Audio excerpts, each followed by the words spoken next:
Hi. Hi. It says I'm live. Let me set the chat here. Live. Hello, folks. It's Friday evening, March 15th. March 15th. How did it get to be March 15th already? Wow. Oh, I didn't set my thumbnail. Oh, well. Hello. Hi, Holly. Hi, Zoe. Hi, Miss Allie Kay. Hi, Barb, Kendra, Ruth, Patricia Struford. Hi, everybody. Hello, hello, hello. Hi, Janet. Thank you for messaging me, Janet. I had to go eat supper, and then I had to do the supper dishes, so that took some time.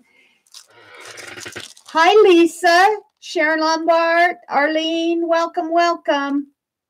Mitzi, Giovanna. Hi, everybody. Lynn J. Well, while folks are coming in, I like to do first thing, collage in my angel book, or getting gold on these pages, and I think I'm going to collage this page tonight. Hi, Mitzi, Lynn J, Kathy O'Neill, Gail, or Gail, or however you pronounce it. Steak and fries. What'd I do with my brush? Yeah, Beth was just live. I might need to talk to her about that coloring book when she comes in here. Hi, Beth Ann. Hi, everybody. Happy Friday. I've got to tone down my voice. I'm going to work on that.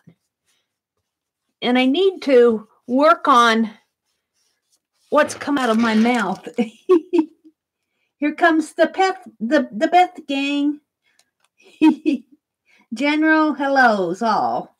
Head hurts. Yeah, we get a lot of hellos here at first, don't we?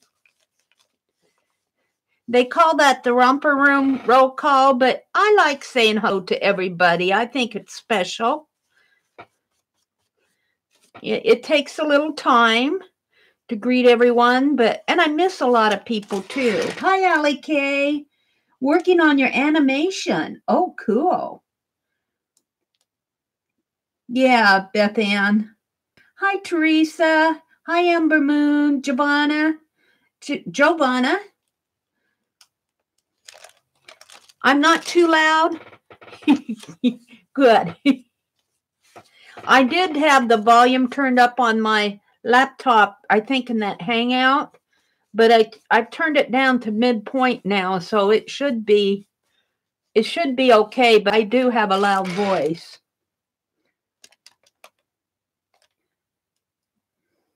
Welcome everybody who's coming in.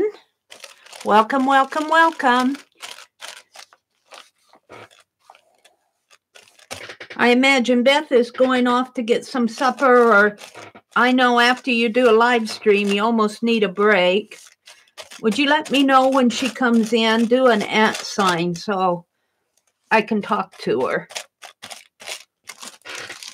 If she comes in, she might have something she needs to do tonight. I don't know. Just wanted to say hi, Teresa said. Hey, Zoe. Mary, we can turn you down. Okay. Turn me off. Mary, what is the name of that gold? This is, and I am really getting to the bottom of this. This is Speedball Screen Printing ink. Speedball Screen Printing ink, and it's just the gold. They sell it in the primary colors like blue. I think they sell blue, black, white, red, yellow, and then they sell gold. I don't know if they sell silver or not, but then if you want this pretty sheen, you want to be sure you get screen printing and not block printing. Block printing ink is good, but it's oil-based.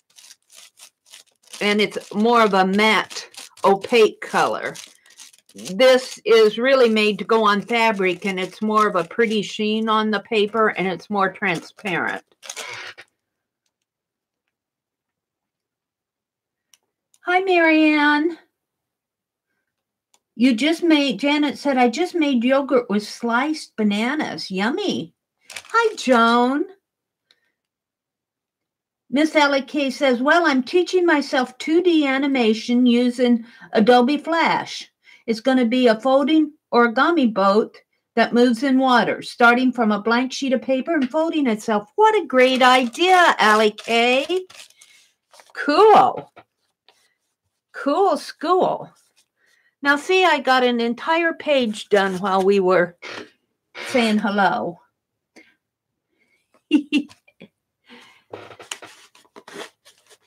So, let me put this aside to dry. I usually just take this wax paper and throw it away. And I did an impromptu this morning, and I did finish those buttons, and I want to show you the buttons on my bank book here. Oh, all the inserts fell out. Let me get this. I'm just about done with reverse collage in this book, and then I can start on the stained glass window part. How about this?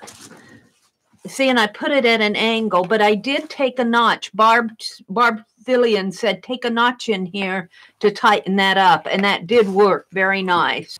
I don't want it too tight because of the fabric here. But isn't that cool? I love these big buttons. Hi, Valerie. Welcome, welcome. Allie says it's her first animation project. Very cool, Allie K. You go for it, lady. Valerie's in the house. Yeah. I only have on here what I have left to do. Now, I'm going to have to be careful when I take it off and put it on. I'm going to have to do it from this corner. But I think I'll do this right now while I'm talking. I want to put some, I think I'll just use this glossy accents. And I think I'll, whoops, got the pen in it here. I think I'll just put maybe tear this wax paper so I don't get it on the underneath. Or just put it like this. I think what I'll do is put some glossy accents on these and then kind of on the edge of my book so they won't fall off. And I only have to worry about these because the others are clipped on. And then I'll put some right in here, maybe just a dot. And I don't know. I don't want to get this too messy. Maybe right in there. I don't know if that's going to hold, but we'll see. Put it down in there, maybe. It's been taking you a long time to fold the paper in half and open it up again, but you're enjoying it. It's a good spring break project. It sounds like an interesting project. Okay, so I'm going to set this aside and just let it dry. Hopefully that will be enough to hold those. I might have to go in with something else on it. I'll just let it down. The other thing I wanted to do was put some on the back of this. Put some glossy accents on these threads just to kind of hold them. And then I'll have my bank book all done except for the introduction page. How cool is that? And then I was looking at this. I'm not sure this is going to hold here.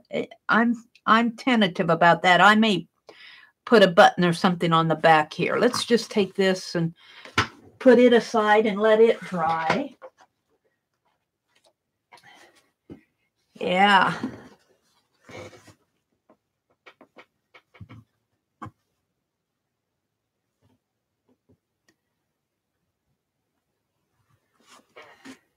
Okay, I thought I'd start out tonight by making some of these. Let me get them here. I want to make some more of these. I learned this from Dawn at Let's Make a Mess today. These magazine rip torn tags. These are so fun to make. And I learned how to make these watching a video that Dawn at Let's Make a Mess today did. Sometime last year, or even maybe the year before, I can't remember. But all you do, now I think she used a glue stick, but I'm going to use glue. And you get some magazine pages that are colorful. Like I like this hand here, maybe.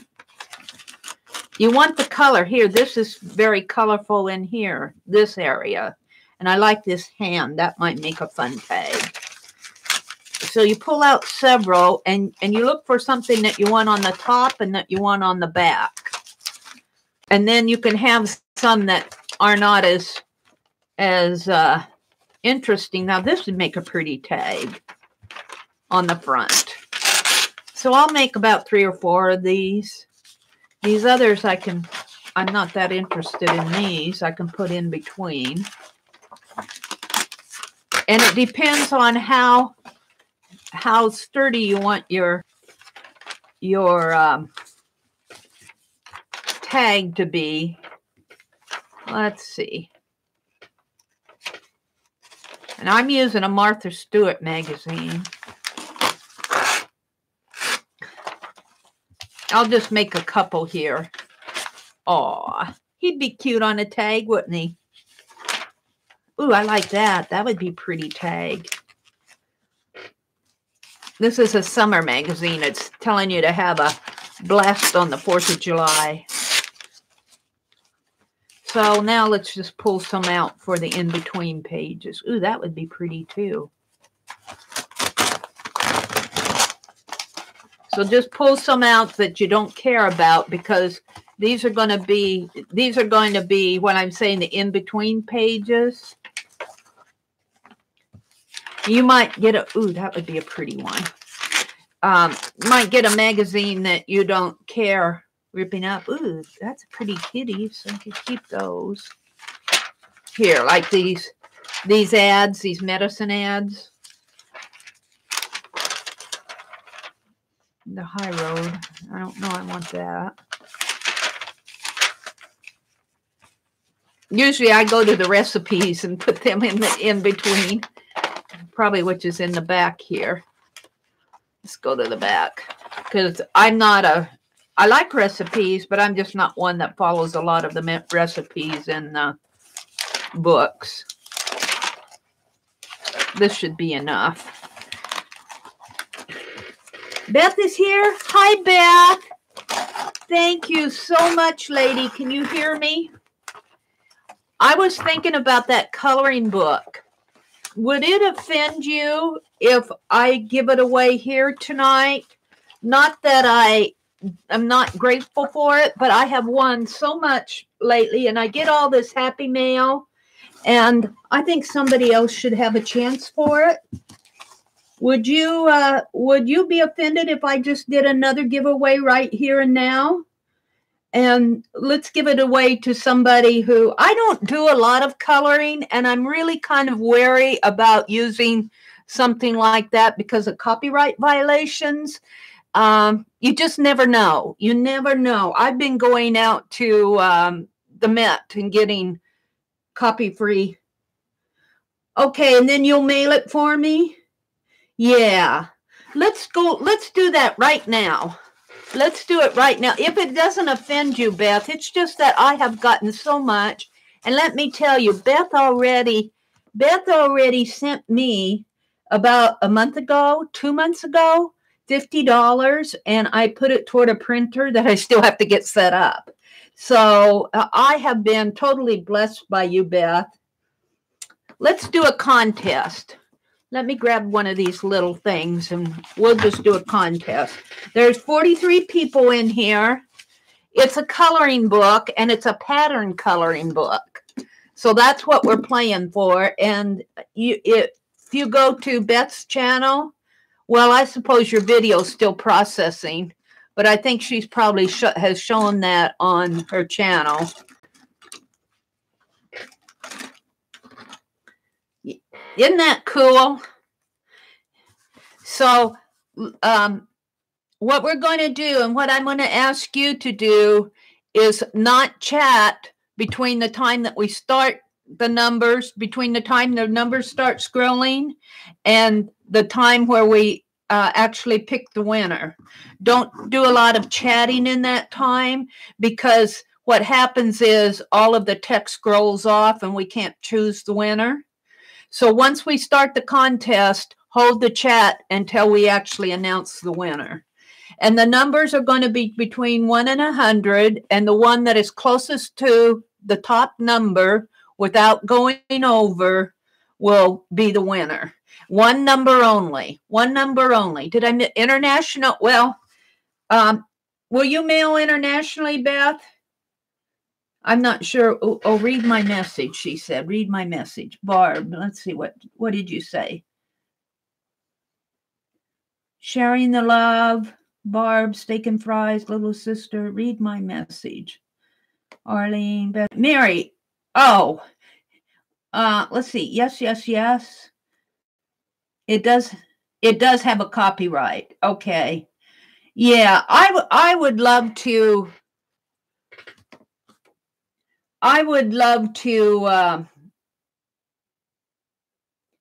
Beth, here's the thing. If somebody wins at the international, I'll help you with the postage on that.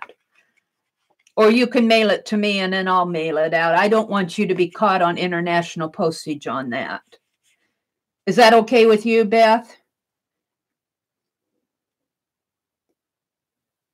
I thought you sent me money. Who sent me $50 for the printer? Was that Sherry? Somebody sent me $50 for a printer. I've got to go back. My memory is, I get so much that I can't remember who gave me what. Somebody gave me $50 for a printer. Who was that? I'm crediting somebody, taking the credit away from somebody else. Oops, I better check that out. Hi, Jerry. We'll work out the mailing if it's international, Beth. I don't want you to be caught with international mail on a book like that, because I can get it a little expensive. But let's see who wins it first. Okay, we're going to start the numbers between 1 and 100. No chatting when the numbers start scrolling, and one number only. And don't let's see what else. Don't chat until we say until we announce the winner. Okay, you can go ahead and start scrolling. You can go. The numbers are between 1 and 100. One number only. The person that's highest to the number the winning number without going over will win it. I just won Aunt Beck's 2,500 subscriber contest. This must be Bandit. Bandit must be in the room here. Our little kitty is sitting by my side this month or something. We got 50 people in here. I'll give you a little bit more time.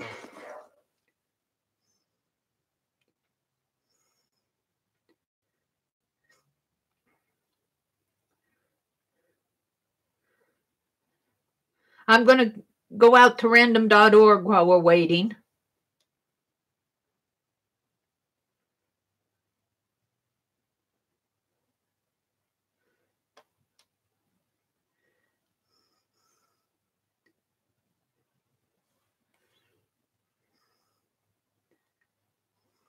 I'm getting there. And I'm going to go to the sequence number generator. I haven't said stop yet, so if you don't have your number in there, you want to get it in.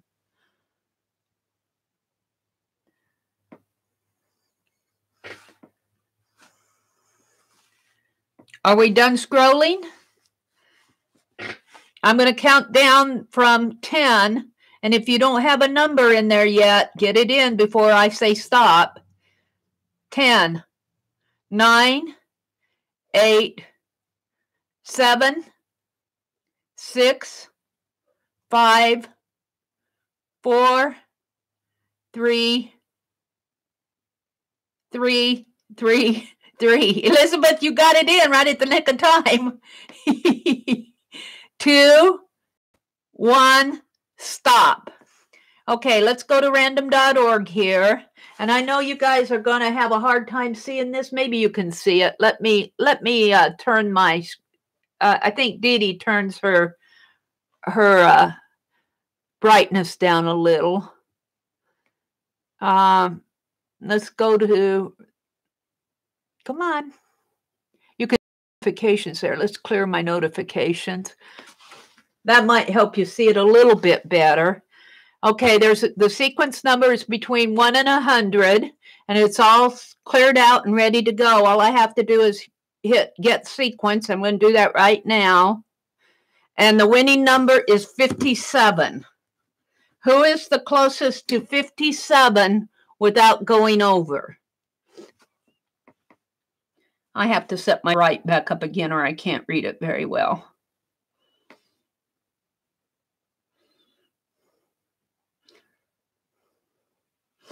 Okay, I see a 47, a 67, two 47s,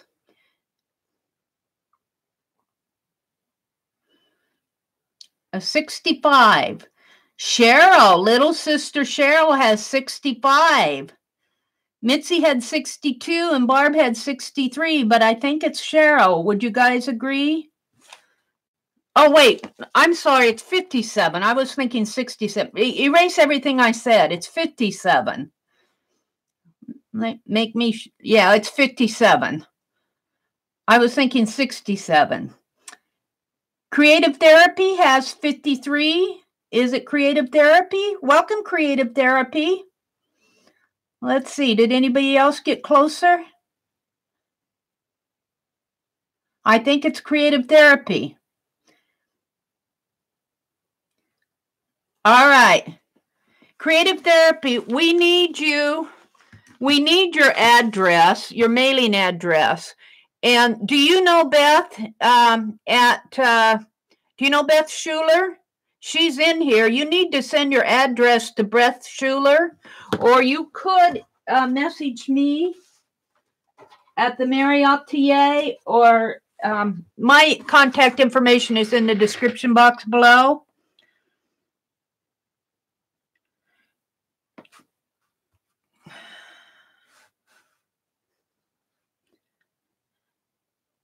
Beth just Creative Therapy. Beth Schuler she just put, can you contact message me in Facebook? Thank you, Janet. Janet put in my Facebook name. Are you Beth Schuler on Facebook, Beth?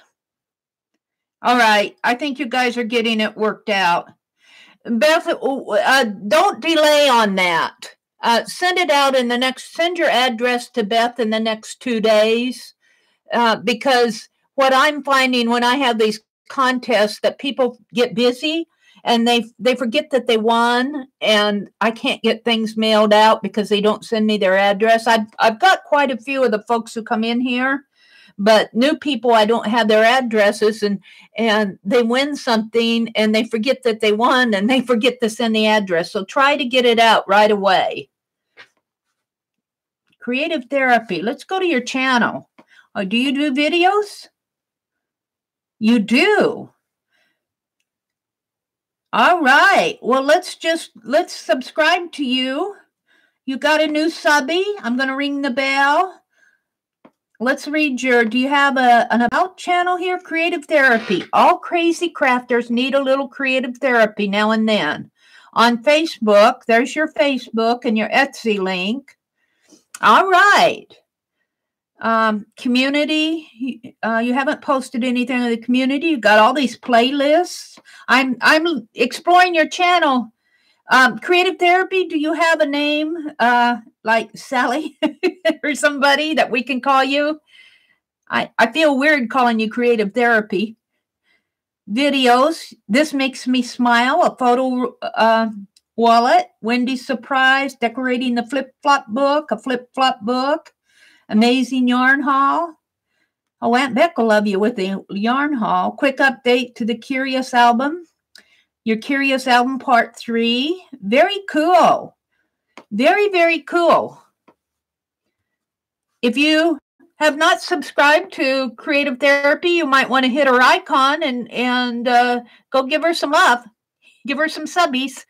Congrats, Sunny. Sunny, okay. Sunny.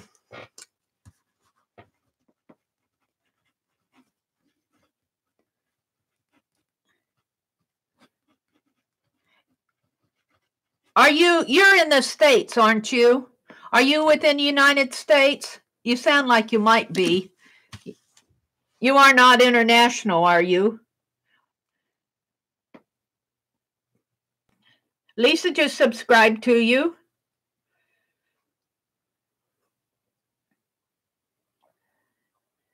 All right. I almost gave your book to Cheryl. Oh, you're in Wisconsin. Okay, very cool. Wisconsin is my second home. I used to live in Wisconsin a couple years ago in Madison, Middleton. Miss Allie Kay is from Wisconsin. There we go. Well, let's go ahead and put a couple of these tags together. And what I'm going to do is I'm going to pick a pretty one for the front and a pretty one for the back. So we'll get a couple here at least. And then maybe about 5. 1, 2, 3, 4, 5 for the inner pages, and 1, 2, 3, and 4, 5. I've got a few extra here. Maybe I'll just use them. 6, 6, 7. I'll have a pretty thick tag, but that's okay. You probably don't need 7, and you probably only need, because I think I'll only get 2 tags out of here. So I probably won't need these. I'll save those for another day. And I'm not going to put my front and back on yet. I'm saving those till last. Now, I think I learned this from, I know I learned it from Dawn at Let's Make a Mess Today. And I think she used a glue stick. But the only glue sticks I have right now are those extreme glue sticks. And I don't want to use those on this because this is a rip-torn tag, kind of a distressed project. Let me get a paper towel out here. These paper towels. They get toward the end, they tear. Yeah. And let's get some of the, it doesn't matter. My paintbrush has a little yellow in it, gold in it from that painting my reverse collage there, but that's okay. And what you do is you just start gluing these pages together. And because I'm using wet glue, I might have to wait for these to dry a little. These will probably curl up on me a little. And to tell you the truth, it doesn't matter. I don't think it matters if you don't do a beautiful glue job, because we're going to be ripping and tearing these. These are going to be distressed. And you all know how I love distress.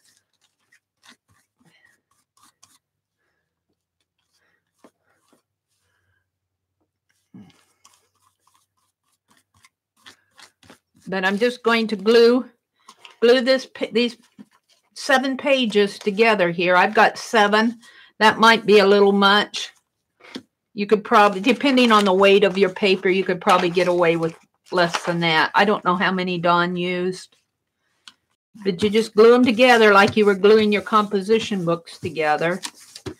And like I say, if you don't do a beautiful glue job, it doesn't matter too much, because these are going to be distressed.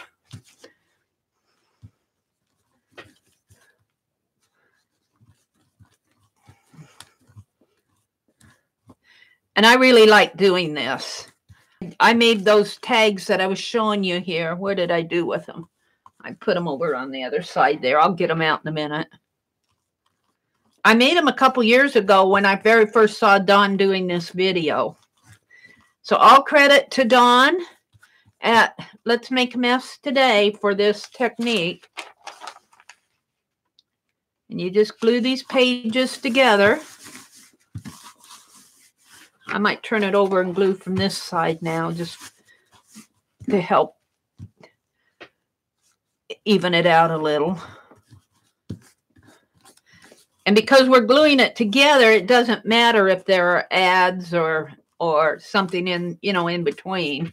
That's why you should use pages that are really, you know, not anything you'd want to fussy cut or save.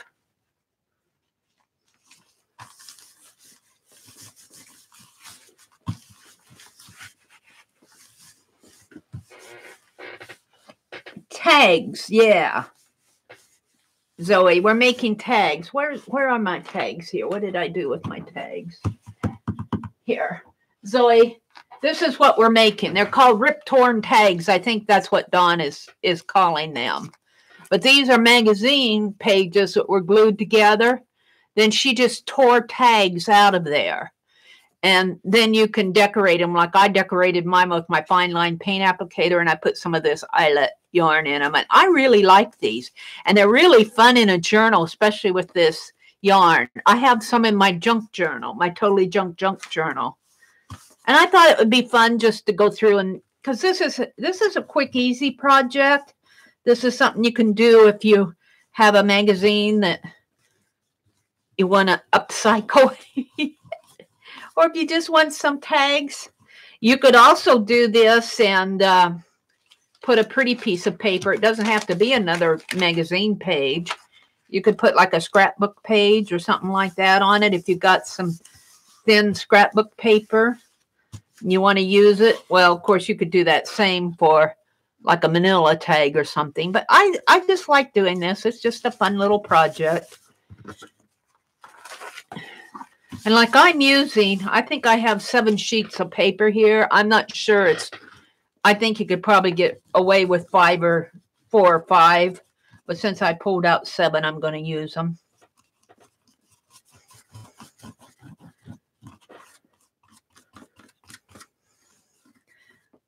Yeah, I like to listen to Dawn at Let's Make a Mess Today when I'm working on projects. I love to listen to her talk.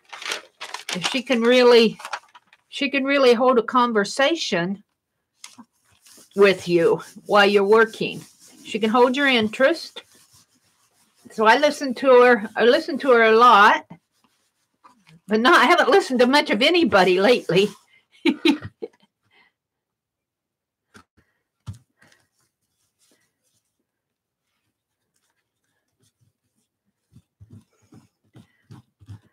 So we're having a Zoom meeting on Saturday.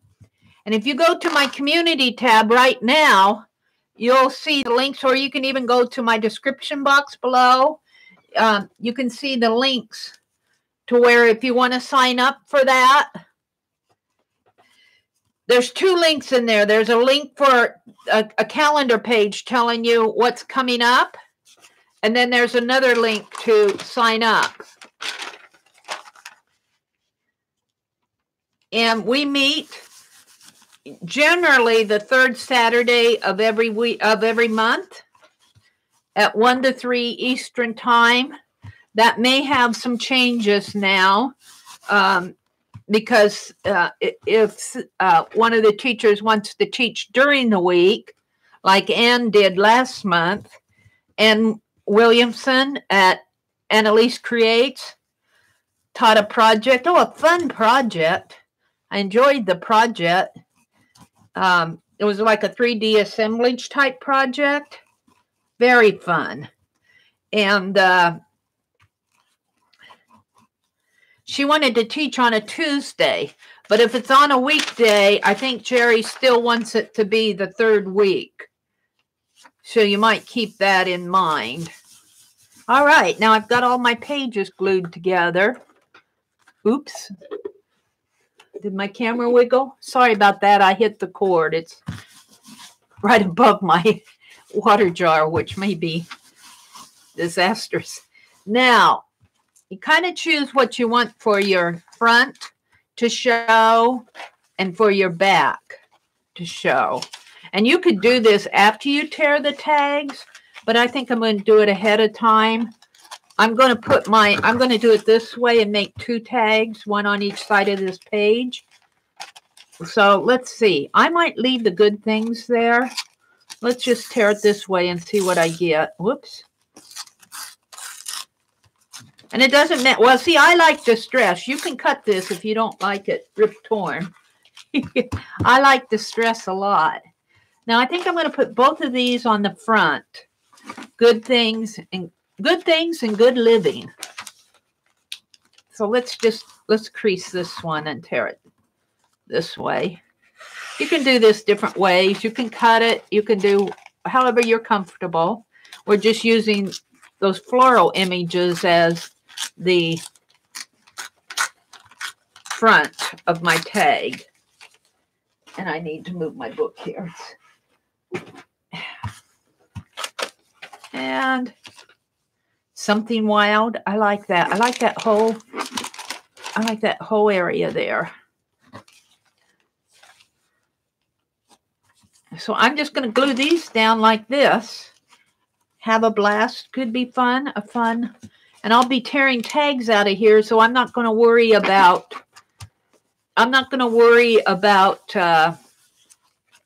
placement or anything, just so I know I have it about half and half. I put my brush in the water already. Let's see what's going on in chat. Beth said, creative therapy. I am the person who has your price. I cannot find your name in Facebook. Can you spell it again? Are you here, Sunny? Are you with us?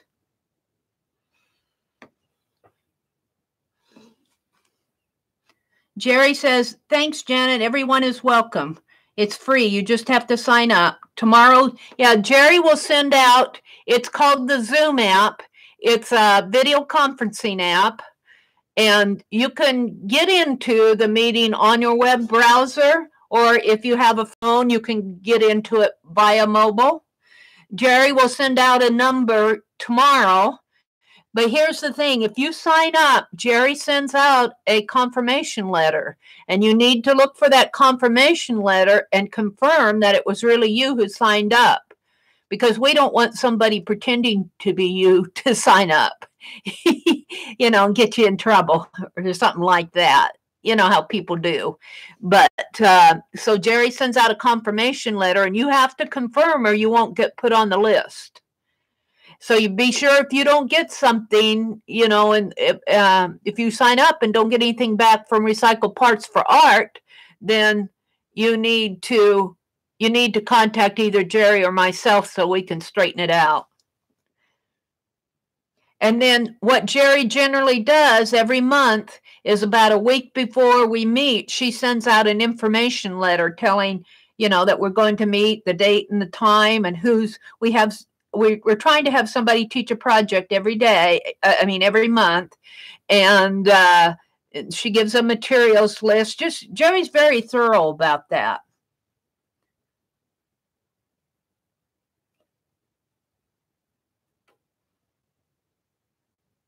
Did Sunny answer you, Beth? Oh, she's here. Okay. Beth is trying to, okay.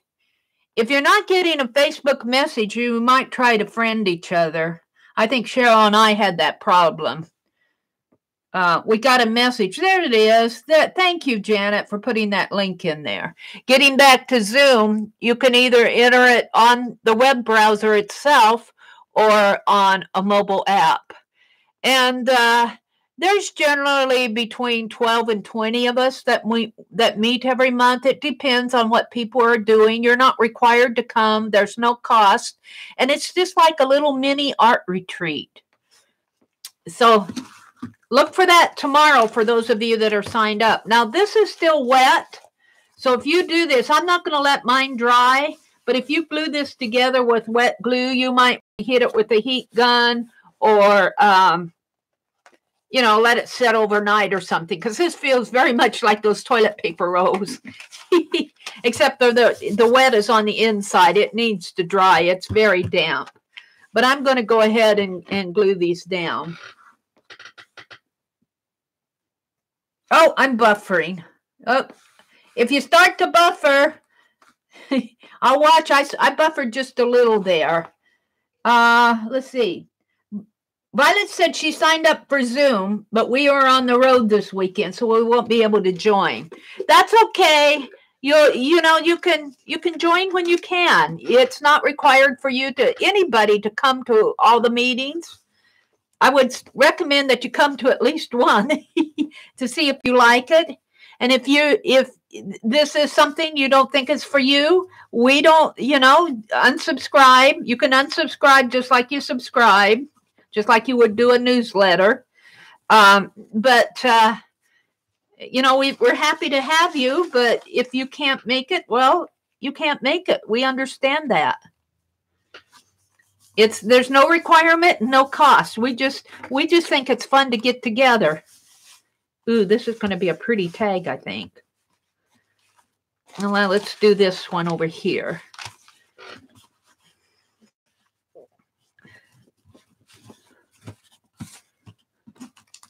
These are going to be big tags. I think I'll put them in my Totally Junk journal.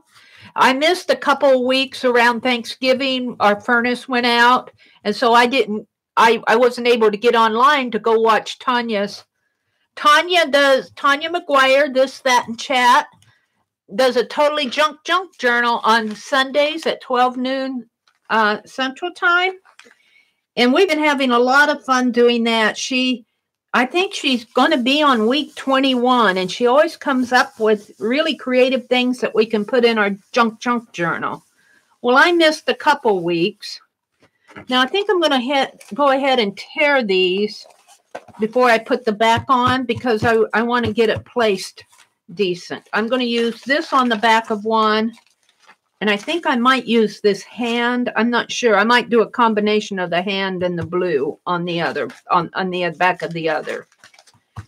So I'm just going to tear this in half, and that's the thing. It's and it's going to tear differently when it's dry than when it's wet, for sure.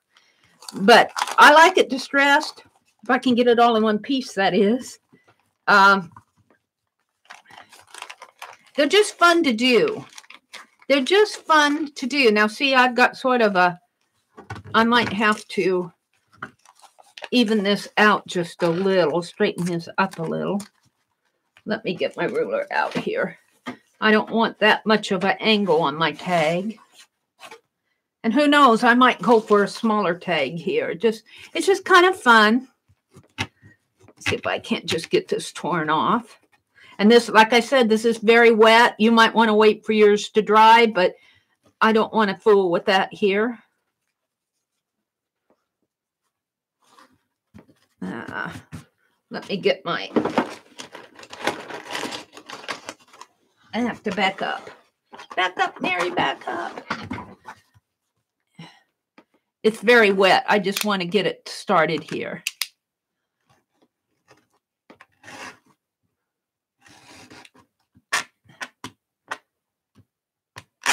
There. And let's see. Let's do the other. Let's see. I think I'll cut this Good Living off and cut this off at the Something Wild here. And I'm going to use my utility knife rather than tear, because this is, if you tear it, you should probably wait till it's totally dry. I'll have one ragged edge, or I could trim that off too, couldn't I? Let's trim it. No, well, if I trim it, I'll have it too much. Let's just do it here.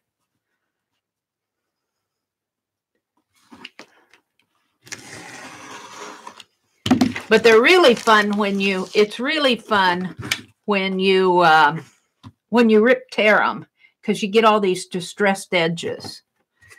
But my pages are too wet. And I don't have the patience to dry it out in a live stream. So I'm just going to cut.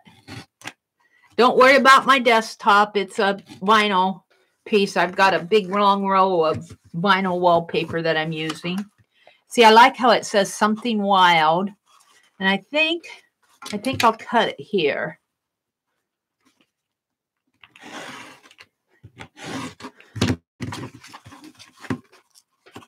And let's just cut it. You could make a little tag out of that if you wanted. But I had to miss a couple of Tanya's Totally Junk Journal meetings. So, and I think she made tags those times. So I want some more tags for my junk journal. Cool. Now let's go and let's put, whoops. Pounded that a little hard. Let's see, can I get that whole hand? No, I want hand on there. Right about in there. And what I'll do is I'll glue this, I'll cut this right about here. Just above that slider. Let's cut this.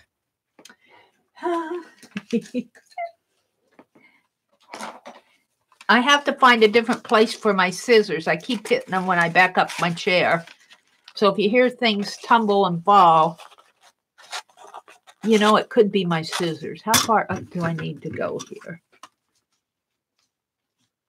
Right about to now. Let's just cut the whole thing. And we're going to put this on here, right about to here. Now I'll tear this. Just having fun. I love to just tear things. And distress is really my style. I'm not neat. I'm not a neat freak when I do my art. I don't have the patience for it. Let's cut this. Beth, did you get the address all worked out? With Sunny, did you get that all worked out? I hope.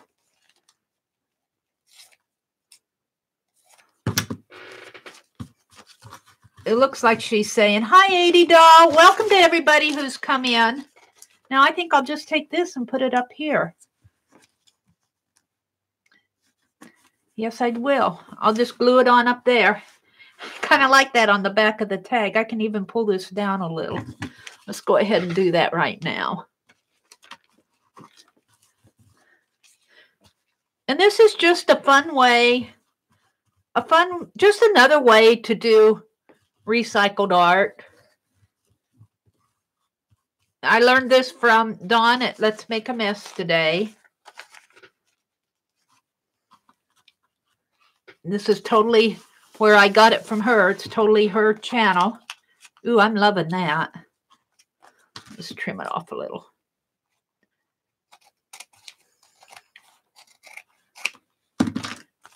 Doesn't have to be perfect.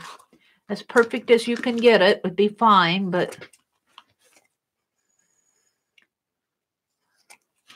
now I want to put this other piece over here.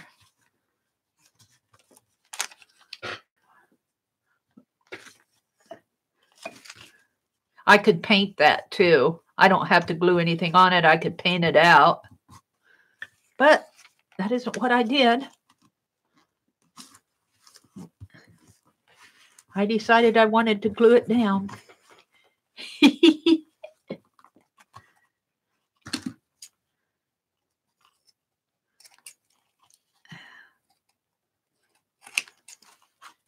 And this will go in my totally junk journal. Yeah. Hold a sec. My poor phone. I don't know what I was doing there.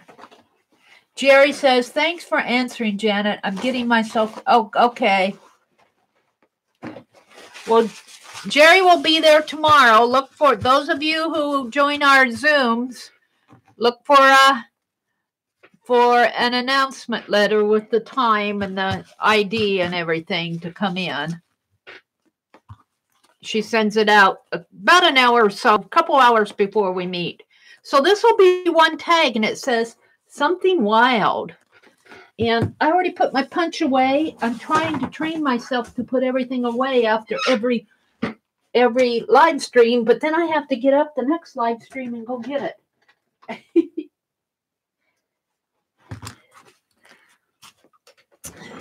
But before we do that, well, we could go ahead and punch it.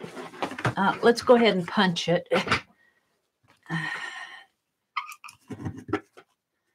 And this is very wet. It'll have to set out to dry. It'll have to dry because I have layers of paper and glue in between here, but it'll dry nice and stiff.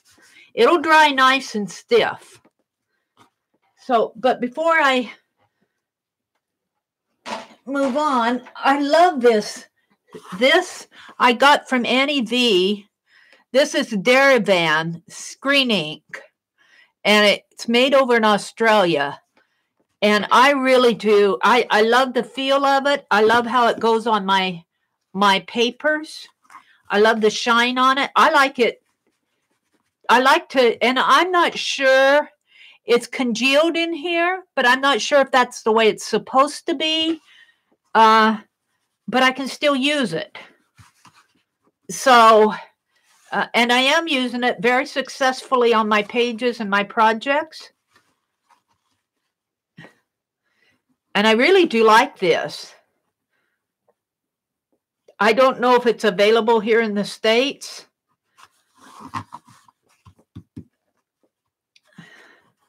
But it's just something fun to do. Something wild. I got tableau, the word tableau there. Let's paint, see if I can paint it out a little. And I don't have wax paper down, but oh well.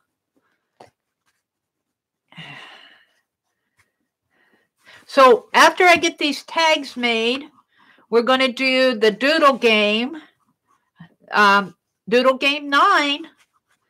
And then we're going to have the story, and it depends on how late it is, what we do next. I've got some other things I want to get done, but I don't know if I'll get them all done tonight. So I'm going to set this aside and go work on the other one. Let's just put this here. Here's the other one. And I think I'm going to cut the tag out here before I think that's what I'm going to cut it with my scissors. I mean, with the knife. I could cut it with the scissors. I'm going to cut it right under Have a Blast. Doesn't have to be perfect. And if this was completely dry, I would probably be ripping and tearing it. And that's what Dawn did. But Dawn also used a glue stick. And I don't have any cheap glue sticks. I don't want to use my extreme glue sticks on this. So let's just even this out a little here.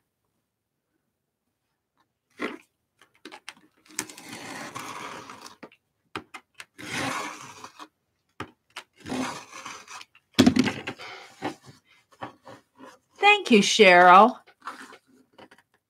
Who has a birthday? 80 Doll has a birthday? 80 Doll, happy birthday. Happy birthday. I'd sing happy birthday, but I'd chase you all away. Let's see. How tall is this tag? Let's go ahead and cut this good things off too. Make these tags about the same size.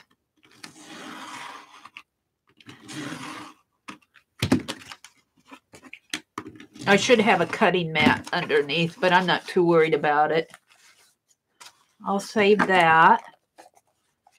And how wide did I make this?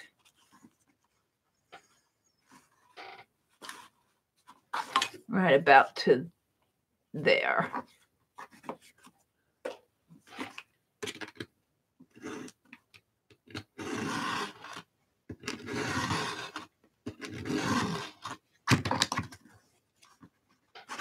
And I think I'll go ahead and glue this down before I cut the corners. Look at that big 100.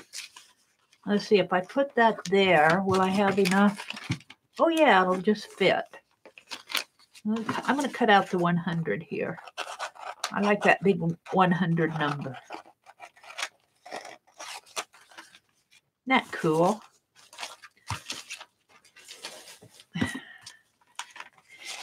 Yeah, let's just cut this out. I've got so many scraps that can go in my totally junk journal that it's not even funny.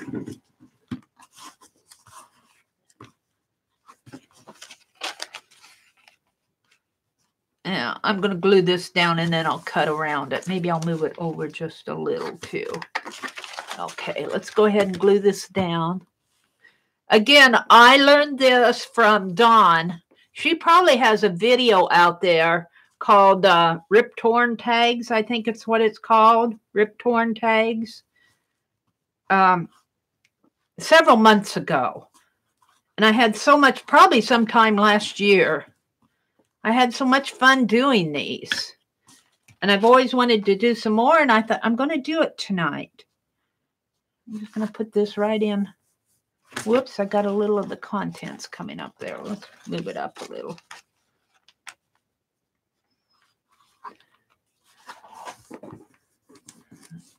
Got it, just got it there. Got a little of the printing there, but I can use my ink on that. So let's just go ahead and trim this off. And again, these are very wet. And I will say Dawn tore hers, but she used a dry glue stick too. And mine don't tear very good while they're wet. They cut better. Although I love the distressed look. Get rid of that. Let's get rid of this. Let's go ahead and cut some corners here.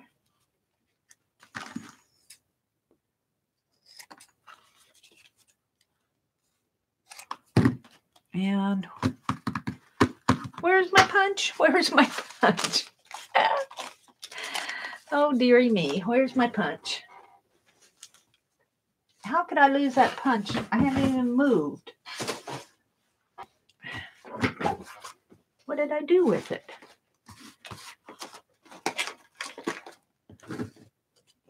It has to be down here on the floor.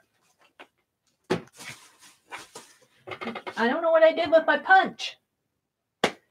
I guess I'll punch the hole later. Let's go ahead and... That distresses me when I do those things.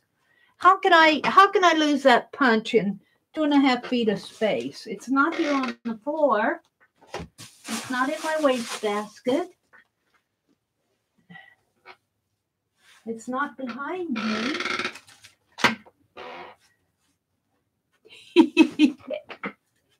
Oh well.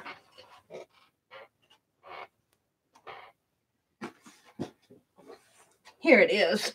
I put it down where I have my scissors. I don't normally do that. Ha! So this is the front of this one. Let's go ahead and punch them in the same spot.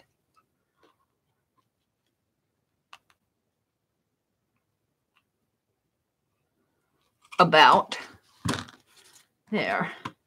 And then on this one, I'm going to put some of that gold. I had this as the front. I think I'll keep it as the front because it have a blast on it. Let's put some gold on it.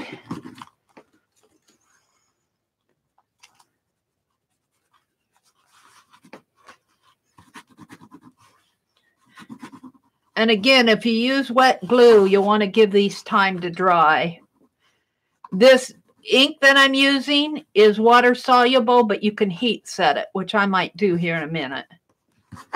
That's so pretty. I like this side too, though. I don't know if I'm going to get all that. Yeah, I guess a little. Get that contents. I almost like this side as the front.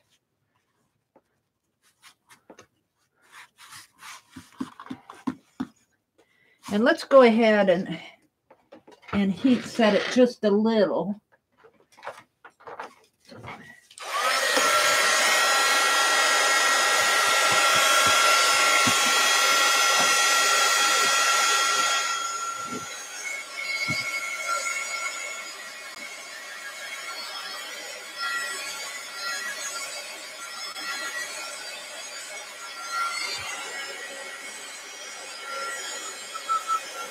Yeah, that's why I never put things up, huh, Lisa?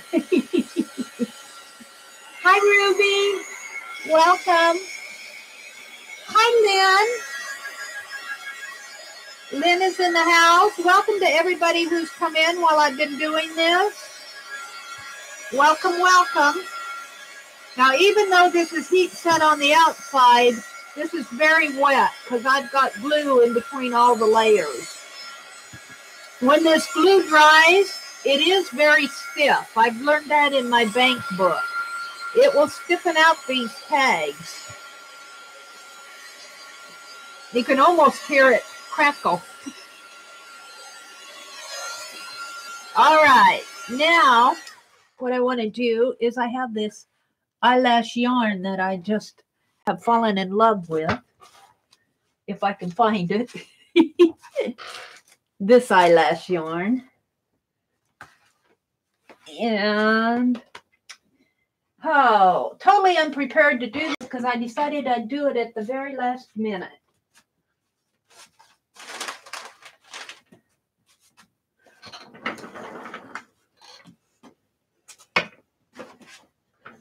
I don't know what I did with my yarn, so I might do that later too. But you get the idea. You know what I'm going to start doing? Here, you can hold me to this.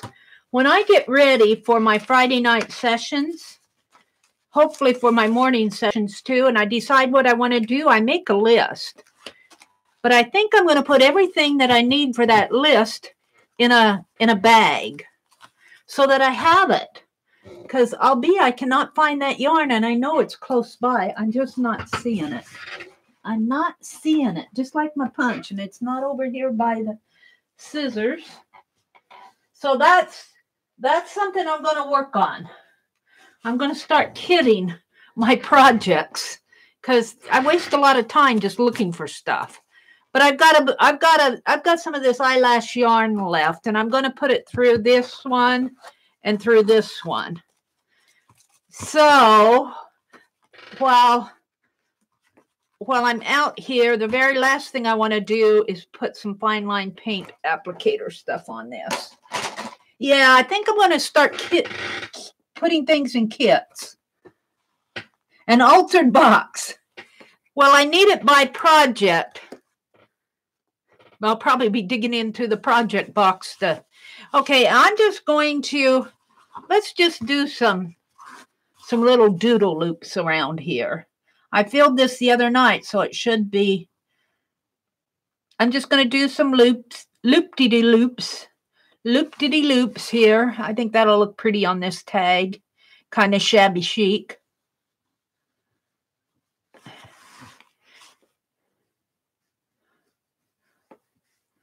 And it'll go with that eyelash yarn when I find it. Whoops. Doesn't have to be perfect. Does not have to be perfect.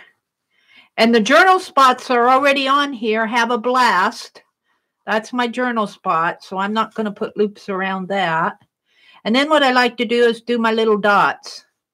My little dots. And of course, you could put washi tape on this. I mean, you can embellish it any way you want. It'd be fun to put a Tim Holtz paper doll on this, wouldn't it? I might come back and do that after this is dry and after I find my eyelash yarn. That really does frustrate me when I do, when I do those things. Well, I'll have yarn on there, so.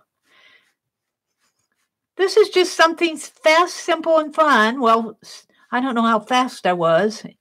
It was fun. Simple, pretty simple. I think kids might enjoy doing this. Pasting the papers together. We'll put this aside to dry. And I'm going to put the loops the other way on this one.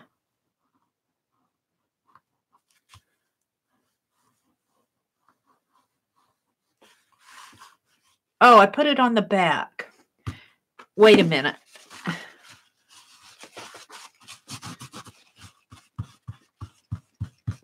Who says I can't distress it a little? I didn't want that on there. Let's go back in with some gold here.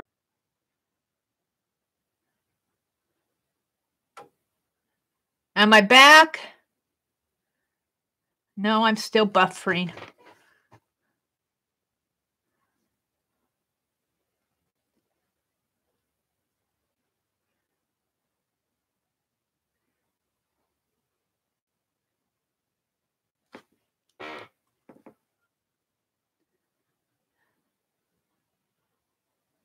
All right, I think I'm back.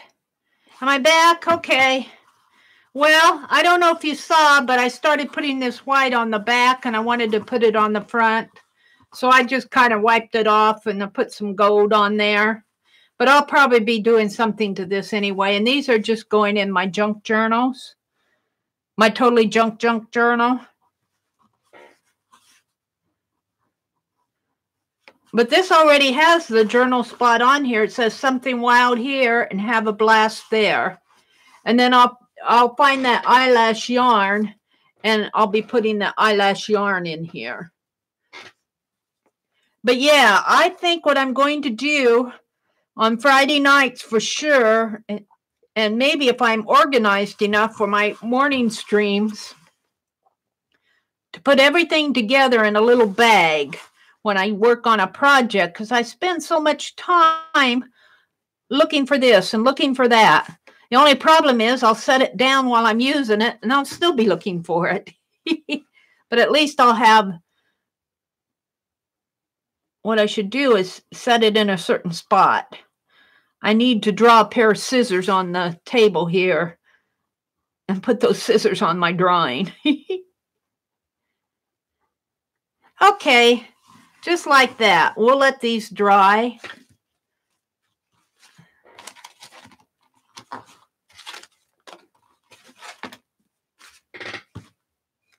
Let's put my glue away. Let's put the knife away. Put the brush in the water. Put the lid on the glue. I get pretty sloppy sometimes with this. It's about time for me to refill this. I think I just refilled it. I've been using a lot of it. Ooh, what are you saying there, Meri? Contents change depending on the plan for the day. That's so true. Let's see if I can get this down here. Yeah. All righty. There's one more thing I want to try before let's put this aside to dry. We're done with these. I'll show these in my next impromptu or morning stream or whatever. Maybe in Tanya's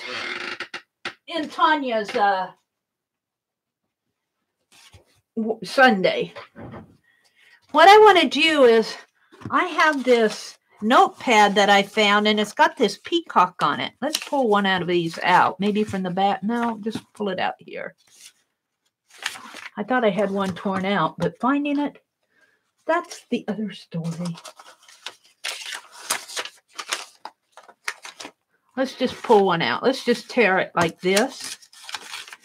I want to try a packing tape transfer on this peacock. See if that will transfer off. If it does, I might put these on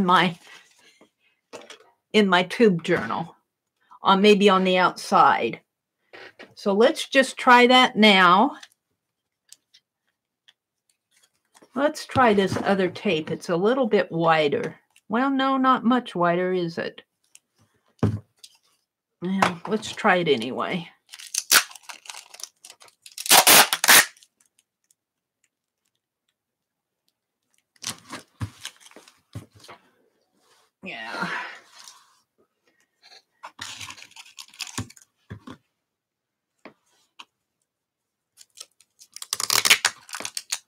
Fold that under.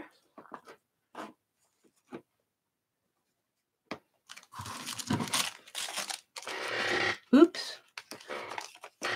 Who's calling me at 9 o'clock at night?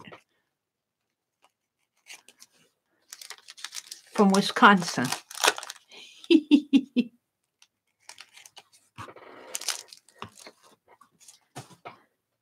Telemarketers are supposed to, yeah, I'm not going to get his head on there. I'm going to put another one on here. Let's see. Let's try a different one because I want to get his head on there. Let's just try another one.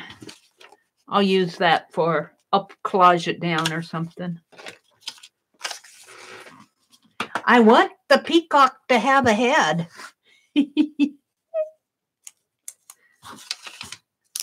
And I'll probably not get the feet of the chair on there, but that's okay.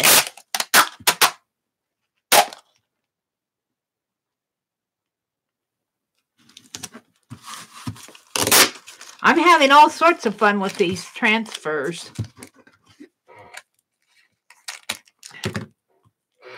Mary, hi. Hi, Tanya. Janet, a troll. Do we have a troll in here?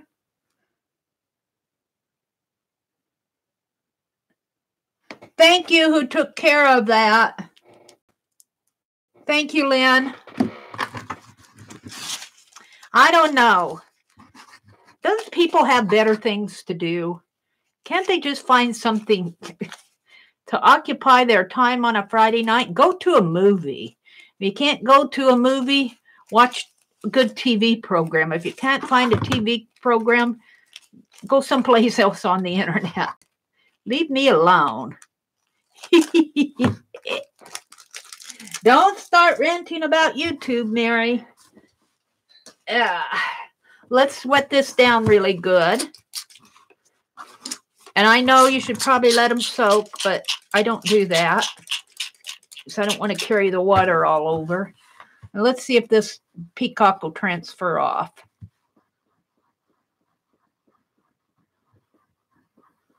This was Notepad that I think I got this as Michael's a couple years ago. It has a peacock sitting on a couch. So you might check your notepads if you want repetitive images. You know, if there's a, like there's a peacock sitting on a couch here, and there's several of them. If you're doing like a little book or something, you want several of them. You might check your notepads. Let's see if it transferred off. I didn't cut the head off, did I again? No, he's there.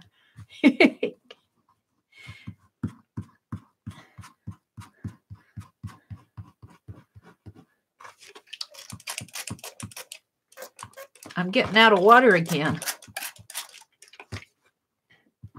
This morning I was running out of water and I didn't want to get up and go get water. So I used my drinking water, my glass of water that I bring in here to drink.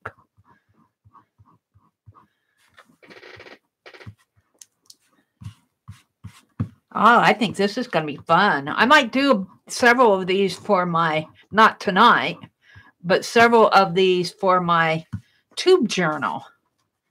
Oops, what's going on there?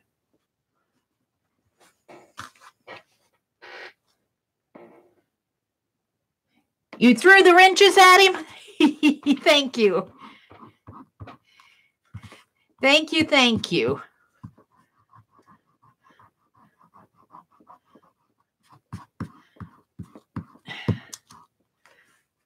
Troll. He probably gave me a thumbs down on the way out.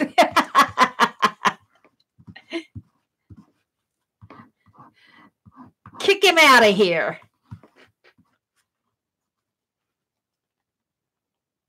Oh, I did. I cut the head off of him too. Well, you get the idea. Did I take the right one? What did I do here? Yeah, I took the right one. I cut the head off of this one. Well, you get the idea. I cut the head off of him. I didn't mean to do that.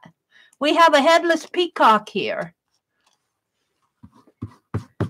I'll draw it on. After I put it down on the paper, I'll draw it on. Let's dry this off a little.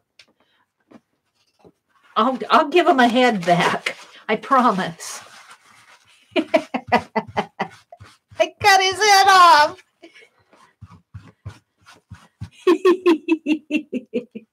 So I just stick it back on. Yeah. I think I'll draw it on. I have a pen here. I can just draw it because this is just a test one. But I can't stand the thought of that little peacock not having a head. And you want to be sure that you get all the gunk off. I can see I've got quite a bit left on here. But I'm not going to worry about it too much for this test one. I could sit here and do this all night. I'm just going to get as much as I can off of it. And to tell you the truth, I'm going to put it down on cream paper. So, and this paper is cream too, so it probably won't matter too much. Let's see what happens. Let me kind of clean this up.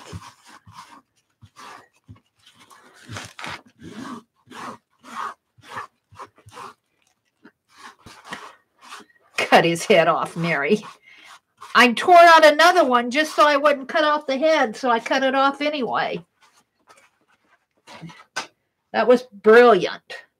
Let's take one of these. I think I have an extra one here. This one has tape on it. This is white, but that's okay. And we're going to glue it down here enough so I can give him a head. This tabletop's a little wet yet. I'll put it down there. I get my glue stick, and I'm just going to smear glue. I think I'll use the glue stick to do this, to attach them. And this is an Elmer's Extreme glue stick. But I want to put that head down far enough. Put it down far enough that I can get the head on that bird.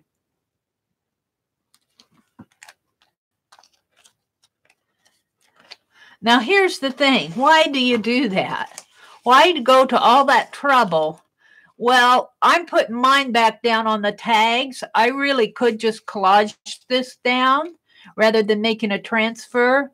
But if you were putting it on like a glass or something that you wanted the light to show through, you might want the transfer to be transparent. And I may just, because this isn't fitting, these are not fitting the tape, I may just go ahead and collage them down without doing the transfers if I use this. I do like this a lot. The other thing that you want to do a transfer with is this is transparent. If I put this down here, anything on the underneath, like if I was putting my transfer on, let's get something that has on here. If I put this one down here like that, it would cover up that flower. But if I put my transfer down there and put the tape down there, the flower would show through. So that's really one reason to do the transfers, because I would have this tape, and let's see if I can lift part of it up. Well, not so good. I would have this tape, and then I would just put the tape down there, and the flower would show through. Here, there's nothing to show through. There's nothing to show through here because it's just a piece of white paper. The lines are a part of this. So, at least I experimented with it. Meri, contact paper. For the transfers? Is that what you're saying? Use contact paper instead of packing tape. That's a good idea, Tanya. That's a good idea. I'll try that because I do have some clear, I got some clear contact paper a week or so ago. $100 over for it in Walmart. Well, it was a month or so ago. Let's see. What else is going on here? Yeah, Ruby is saying that it's you're talking about the Zoom? Yeah. Jeri's saying good night. The Zoom is from 1 to 3 p.m. Eastern. And Jeri will send out an email. Be sure and check your email. If you don't get it, check your spam or your junk mail. Or if you're on Gmail, I'm finding that my emails from Jeri go into a promotion folder. They're seeing those as a promotion. So you might, if you have a promotion folder or a folder where those types of, classes and advertisements and stuff like that goes into a special folder. Some email programs are like that. You might check that folder. Beth Schuler, I sent a request to join your Facebook group. Very cool. Thank you, Ruby. Let's see. Jeri said good night. Let's see. Yes, Sonny, and not all images will transfer. Yes, Giovanna, that's a very good point. I found when I did my transfers this morning from the bicycle book, the advertisements with the bicycle that were primarily black and white transferred very, very nice. But I had some from that same book. I had some images of black and white postcards, which had kind of a gray black background, and they did not transfer very well. The ink just came off. It was a mess. So you just kind of have to experiment. You're going to have to take a risk and see what works and what doesn't work. But I like the idea of using contact paper too. Yeah, Tanya says you want to burnish the image down good before wetting. I probably didn't do that. And we got rid of the troll. Okay, so the other thing I wanted to do here, and I was showing this in my live stream this morning where I got this belt. I got this belt. I love this belt. And I'm going to try one. I'm going to try one, and I'm going to have to cut it. And talking with Aunt Beck this morning, I got these pinking shears. They're gold. And I'm just going to kind of cut. It.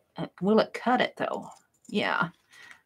May dull my scissors. I don't know. I don't know if these shears will cut this too well. I might just cut it with my... I don't want to ruin my pinking shears. Where's my Tim Holtz scissors? Here. Here. Here. Tim Holtz scissors, you can probably rely on them cutting all sorts of things. This is a belt. And yeah, I'm going to lose I'll lose the scallops on them, but I really don't mind that too much. I don't mind it too much. I'll have just a round curve and the scallop there. And let's see. I'm going to try a couple things here. Let's just get out one. I'm just going to experiment. I'm not going to do all of these. I'm just kind of showing you where I'm going with this. Let's see. Let's open it up. And I might have to trim it down just a little. Let's cut it in half. Or almost half. But I might have to trim this in order to get it to fit, because it's just a little bit too big. But that's okay. I don't mind it. I'm going to bind it in here. That's what I'm thinking, that I can bind it here. But we'll see. Let's see if I can kind of just go at this helter-skelter.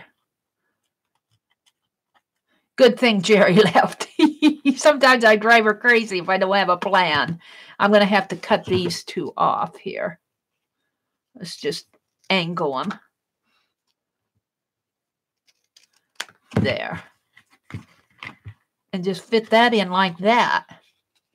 Now, the thing I'll have to be aware of is putting the tag in.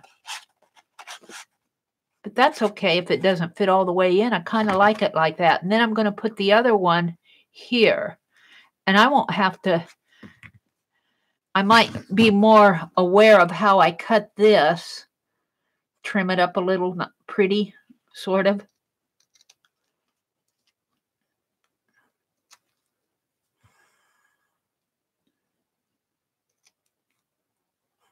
Sort of like that.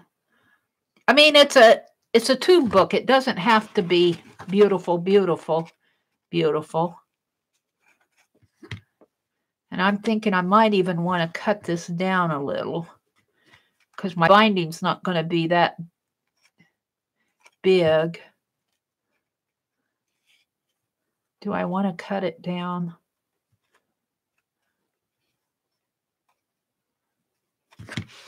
Let's angle this one too. I can only try. And put it something like that. Or I could even put it, I could just leave it angled and leave it flat. I think I put my card in there.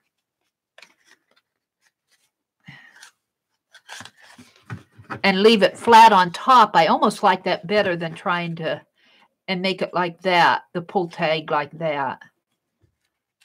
I almost like that.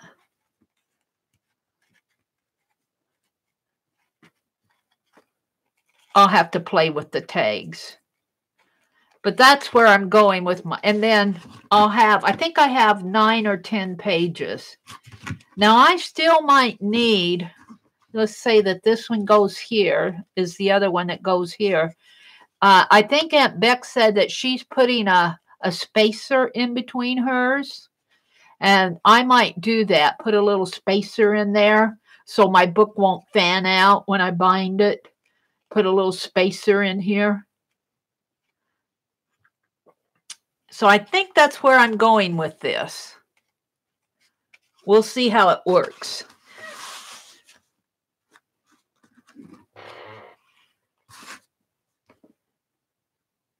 Hi, Aunt Beck. Oh, you're leaving back to the house? Okay. It needs a little crocodile mouth, Meri. A crocodile mouth. Tanya, you're going to have to educate me. What do you mean like a crocodile mouth? Crocodile mouth like... You're talking about in here?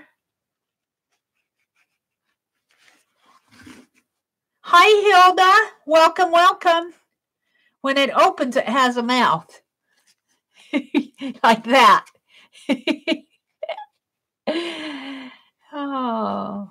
But will that go with my shabby chic theme? A fat, open mouth, and the pages are like teeth. Oh, that's cool. Like this. Yeah.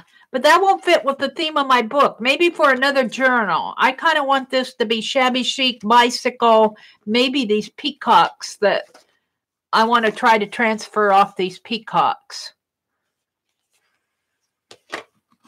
So enough of that for tonight. I'm just showing you where I'm at on it. I'm going to be working on this. I want to get all of these done so I can be up with you and Lisa on the 26th.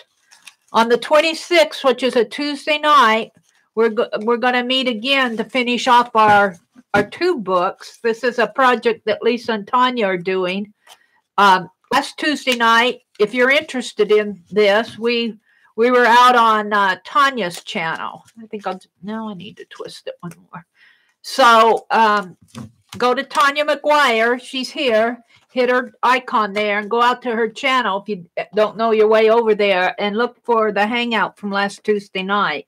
That's part 1. Part 2 will be on the 26th, which is a Tuesday night, and it'll be on Lisa at my Eclectic Life's channel. Good night, Amber Moon. Thanks for peeking in. All right, let's do the Doodle prompt game.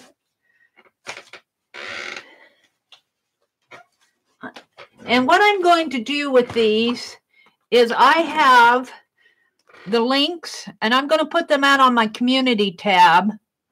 And the links are to, let me get them here. They're in my note app here.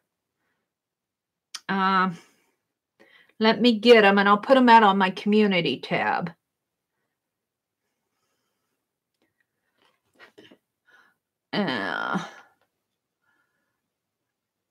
Select all, copy. And let's go out to my channel. Go to my channel and the community tab. And I'm going to post the links to the Doodle 9 images that I'm using. So I'm going to show them as I work, but sometimes it's easier for you to go out and look at them.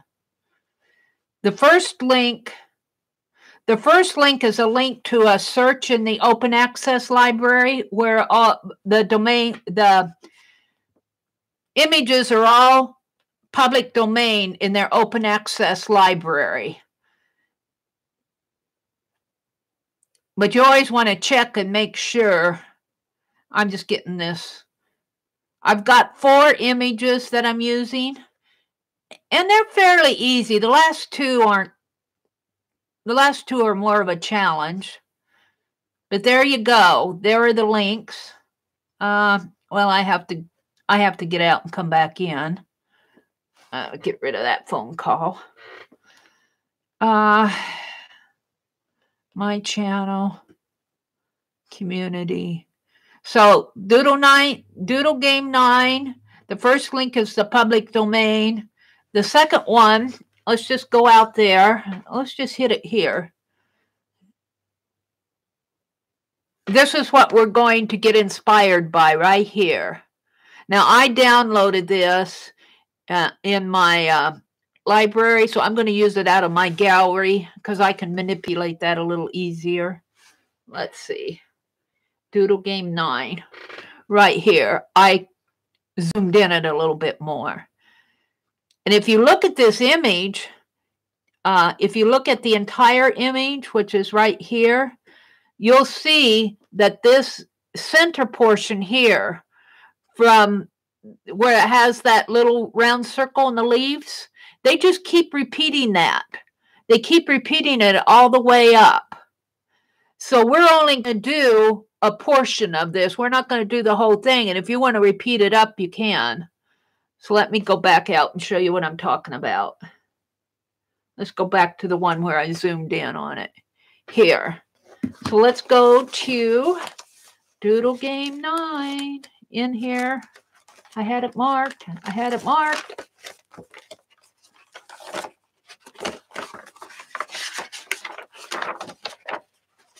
had my pages all chosen here.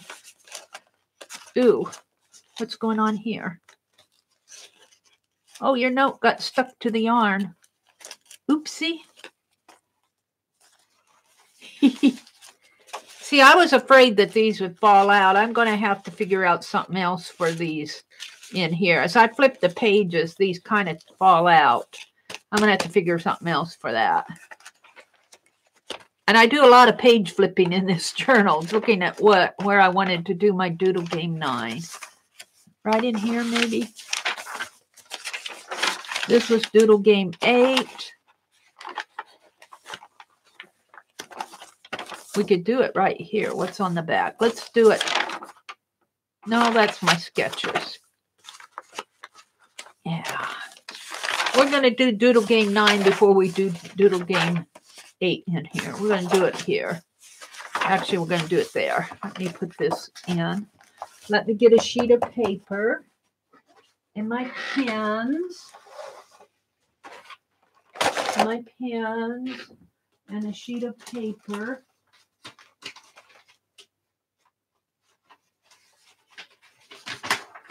To protect the next page, let's put this ink away. Put the water away. Put the tape away. Away means just get it off of my desk.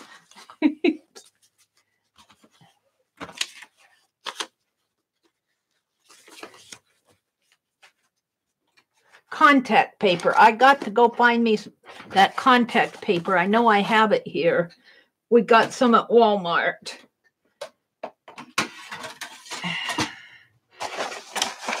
All right. Doodle Game 9.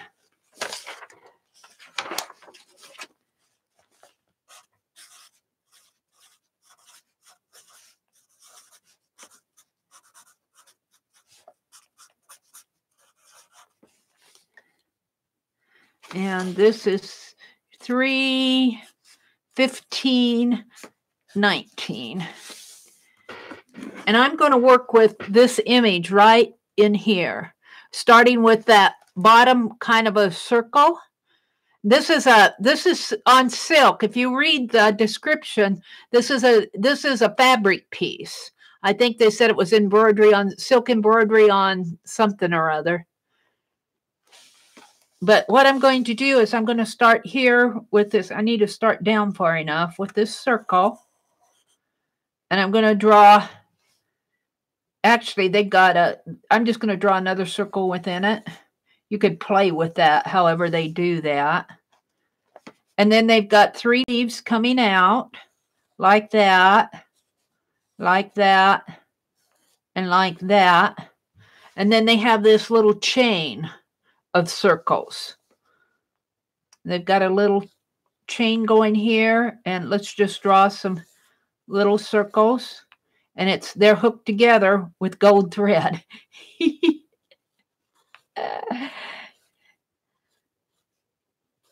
Like that. And let's see. Let's start to turn it here. Something like this. Oops, I didn't mean to do that, but as we go. And it's got some other, and you could, because this is needlework, this is like a satin stitch, so it has little lines like that. You could do that in your doodle. And there's another one coming off down over this way. I've got a fold in there for my envelope. Kind of coming off this way and this way. And then you could do the satin stitches. I kind of like that. Just doodle. And then it goes up here. Let's put one more up here. It goes up here to this circle up here, which starts another loop, which starts another, if you would follow it on the large one.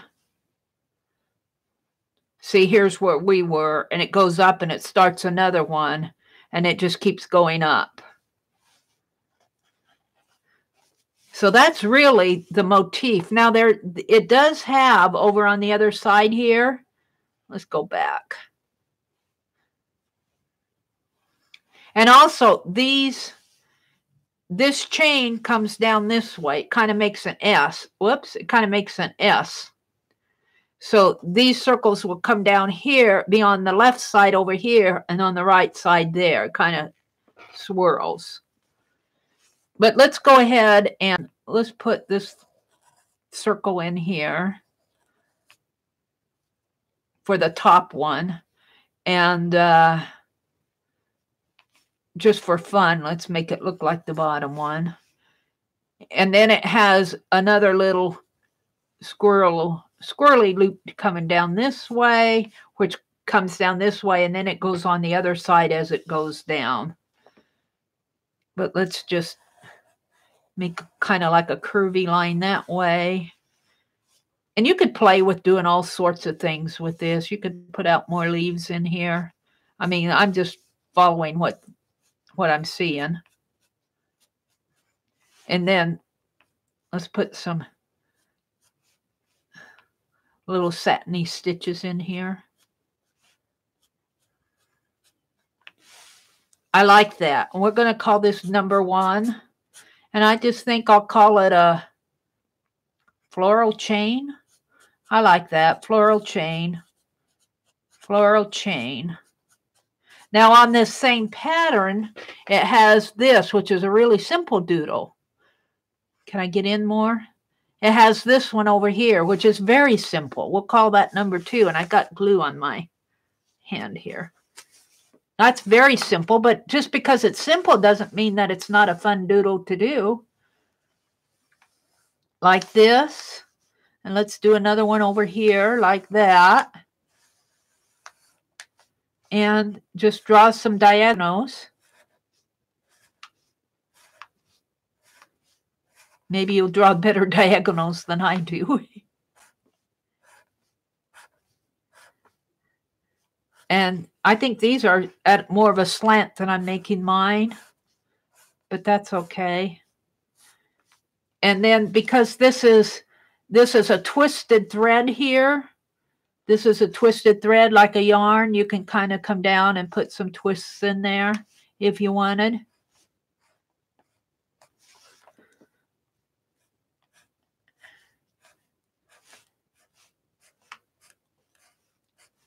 And then you can even follow the different colors like a red, a tan, and 2 whites. I think that's how it goes. Let's do the dark pink. Pink. I don't know if I can do the tan. I'll do this silvery color. I'm not sure how it will look on this manila. Silvery color. And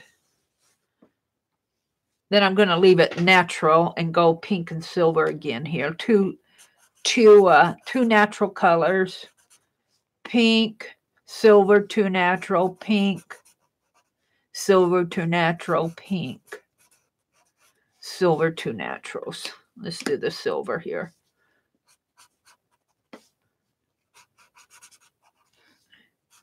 So this is just a fun way that you can just get inspired. Now, if I had a white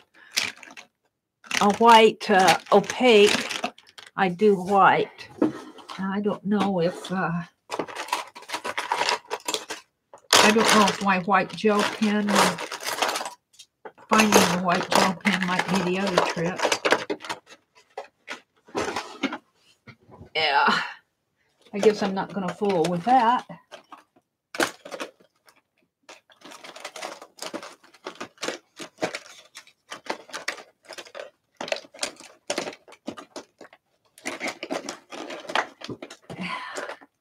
Why is everything you want down at the bottom?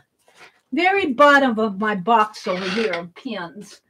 But it was there. I knew I saw it the other day. I want to see if this gel pen will work on here. Yeah, it will. It's kind of pretty, too. Let's put some white in here. Do you need to be zoomed in a little? Am I not seeing? Here, let me zoom in a little so you guys can see this better. Sorry about that. I'm still learning how to manipulate things. Yeah, let's move my camera. One more there.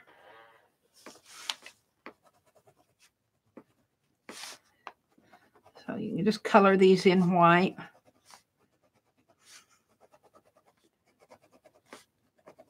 Fast. And let's see, over here, this is kind of a combination of white, kind of white around in here.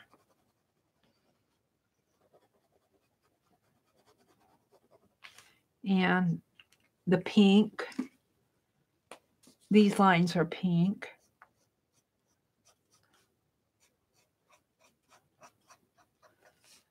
I mean, you could play with this all day long. And I don't know if my gold's going to show up too well on here because the envelope is yellow. I'm going to find the gold first.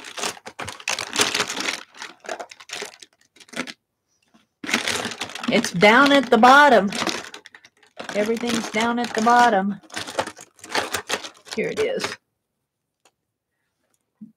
I don't think the gold is going to show up too well because it's a yellow envelope, but it has little gold, shiny, pretty gold on it. And some light green. Make our leaves a light green here for the fun of it.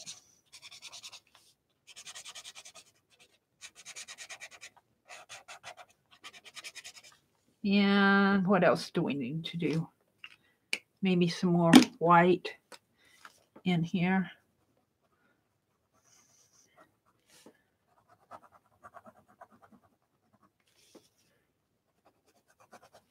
And these are white.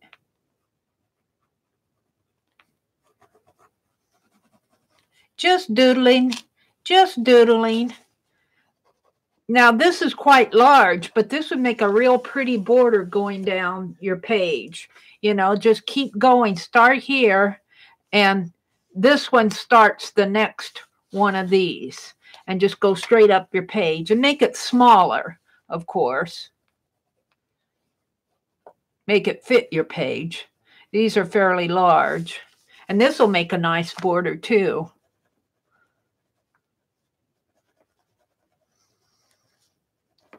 So that's number 2. I'm not getting this all filled in. It seems like these white gel pens, they go really good at first, and then you use them, and then they kind of stop up, and you set them down, and then they need a rest, I think. That's good enough. I'm kind of liking that. All right, that's number 2. I do 5 of these. What am I going to call this? I'm just going to call it a closed ladder because that's what it reminds me of. A closed ladder. There's no gaps in, or it could just be a ladder, but I'll call it closed ladder because that's what came into my head. Closed ladder. Now, and again, if you go to my community tab, you can find links to these. This should be the first one out there. The next one, a little bit harder. This is what I'm picking it off of. And that's probably what you'll see when you go to the community tab. But I'm not going to do that entire thing. What I'm doing is I've zoomed in. I've zoomed way in. Come on. Yeah. Let me go back out to this one there. I've zoomed way in, and it's really an interesting pattern, because what it has, and let's start right up here. It has 2 bars, and I'm just going to draw 2 bars here. I'm going to put dark in between them. But on the second one, maybe I need to make that a little bit longer. On the second one, you kind of want to, this center point right in here. Well, let's do that again down here. Let's just scribble that out. I want to make my bar bigger here so that you can see it. So I'm doing this bar right here. You aren't seeing it. It's out of frame. I'm doing this bar right here. And this top bar is what this is right here. Let's see if I can't get this over a little there. Sorry about that. And then there's a black space underneath of it. So that's what I'm doing there. And then there's a second bar, but it's only a half bar because it's got a vertical line coming down that way, which is really kind of like a weave. So I'm going to leave that half bar in there on each side like that. And the same way for the one under it, like that. So now I'm right here. Really kind of interesting to pull these apart. Okay, so now one more just like that. And if you need to draw a line this way to keep your line straight, then it goes to another really long bar here. And we're repeating this pattern, a dark bar under it. And then just kind of keep repeating it down. We're doing our half bars, 3 half bars. So there's one here, and one here.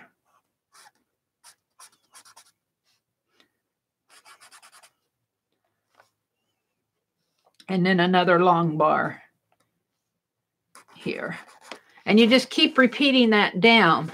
Then you have to do this side over here. And I'm not going to go into that tonight. I'm just going to keep it one long. That's complicated enough for our purposes. But if you've studied this enough, you could get this shape and then work in this shape, this other side over here. Because this on this piece, it has another half to it over here that I'm not putting in. This is only this in here. But that's complicated enough. So I'm going to call that number 3. And I'm going to call it, what do they call those things on the grid, on the front of cars? Grill. I'm going to call it grill work. Grill work. That's what I'm going to call it because it reminds me of a grill on a car. I'm just renaming these as I go for my own purposes. And let's do 2 more. That's the only one we're going to do off of that pattern because you might be able to get in there and pull out some of these shapes in here. I don't know. They're very interesting shapes. I'm not sure what they're representing. Floral or something, I guess. It's very interesting pattern in there. Background. All right. Let's go back to the next one. Let's go to this one here. This pink one. Here. Very pretty. It's a long, I think what did they call this? Let me go to my community tab here and see if I've got it out here.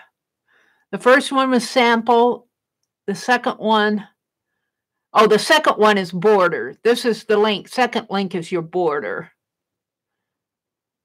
The third one was what we just did here. The third one, no, it's a stencil. Where's the third one? Piece. Yeah, this is just called piece. P-I-E-C-E. We just, here, let me put piece on here. P-I-E-C-E. And the first one was called sample.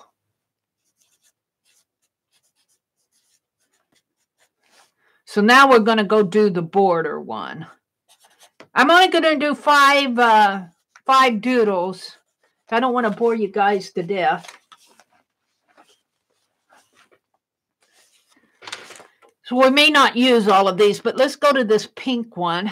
Let me get back out of it here. Back into my gallery. So we're going to work on this center one, I think. I think that's the one I pulled out. Right here. This one. Right there. So it's kind of interesting. It looks a lot harder than it is, though. Let me get these out of my way.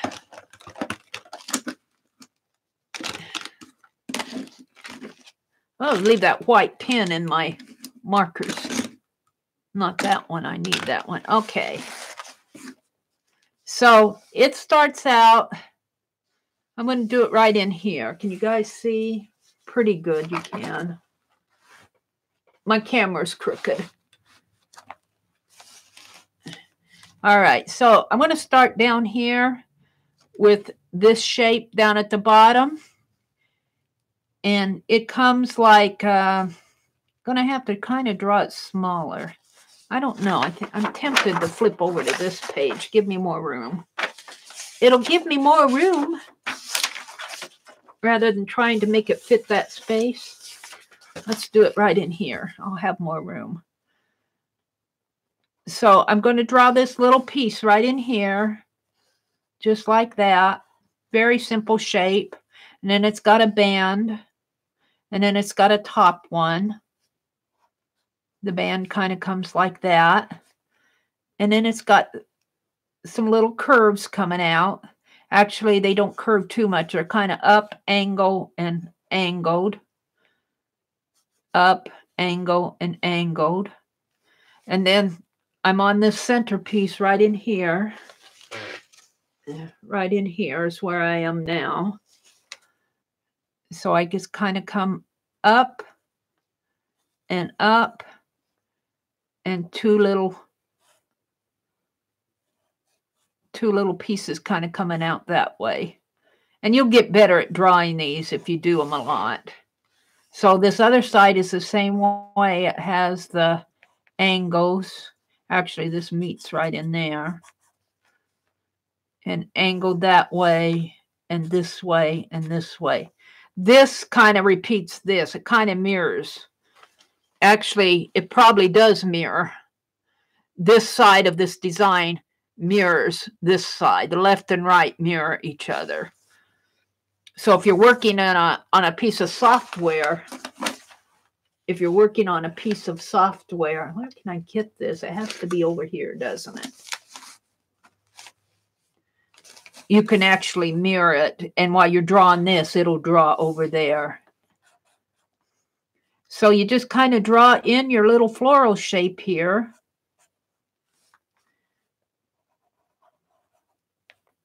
It doesn't have to be perfect. You're just doodling. Remember, when you're doing this, you're just doodling. You're not trying to do a masterpiece. And you're kind of, in a way, too, studying the design. You're kind of just studying the design. Let's see if I can do something similar. Down, and it may not be exactly the same here. Well, it won't be exactly the same. I'll tell you that right now. Kind of have a piece that comes out this way, up this way, like that. Something like that. And then it has its little marks in there. Now you come down, and we're going to do this over here. So you come down here, and you just go this way. And depending on how brave you are, you do this twist. But let's go ahead and do this. It has kind of like a little connector in there. And this way, and this way, and over this way. And the twist is over here. I have to hold it in this hand.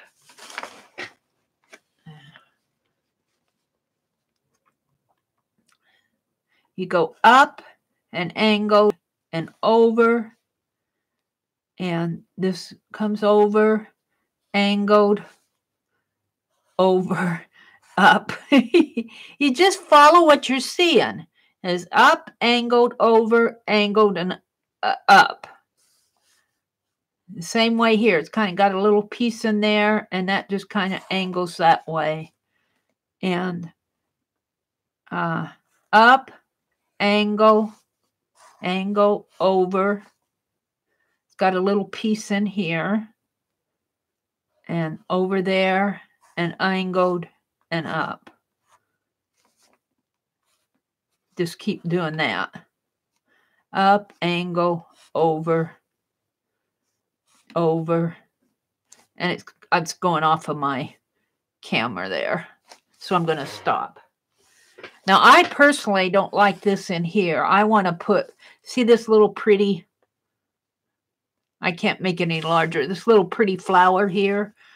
I'm going to put one of those little flowers in here just because I think it belongs there. I don't like that blunt shape in there. I'm going to put a little pretty shape in there. And this actually has the, we'll make it come out here, that same shape over here. Like, well, something like that. Like that. And then this would be repeated over on this side. Now that's very large, and I've done this with a fat pen. If you had a little micron pen or something, you could make it small and pretty. And this also is needlework. Let's, for the fun of it, let's just draw some pink. I'm feeling like some grids on here.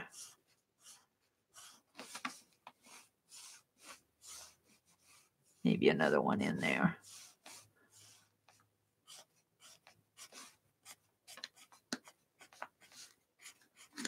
It's kind of fun to go out and study these designs. You know, somebody had to think these up. And it's kind of fun to, since it's a public access library, it's just kind of fun to go out and study them and maybe use them in your own art, depending on what you're doing. I could see this going on a Pic 10, probably. Or maybe even on a card. And let's just put some grid marks in here.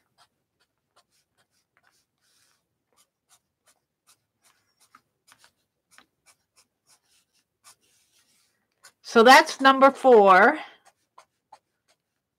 I wish I had a white. I got that white gel pen, but I'm not going to put that all in white. I could do it with a paint, but I'm not going to bother right here now.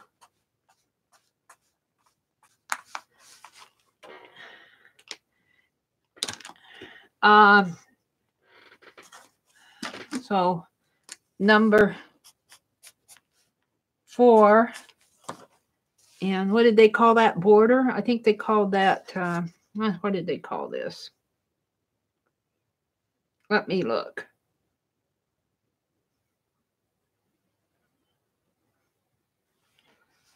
To border. Yeah, this was border. I'm going to put floral. That was fun. Let's try another one here. This will be our last one. Got to go to my gallery. Oh, this one's called stencil. This one might be a little difficult. This was done in Japan, and I'm surprised how many stencil ones there were. Let's see, can I rotate this? Let's just rotate it.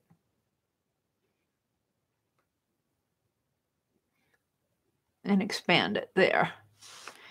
I'm surprised how many stencil ones there were. This would make a fun stencil, wouldn't it? This is in the public access library. It'd be fun to cut a stencil like that. And I'm not even sure where to start here. Maybe with kind of these little leaf designs. Let's do these up here. They're very delicate, but you have to think Oriental here.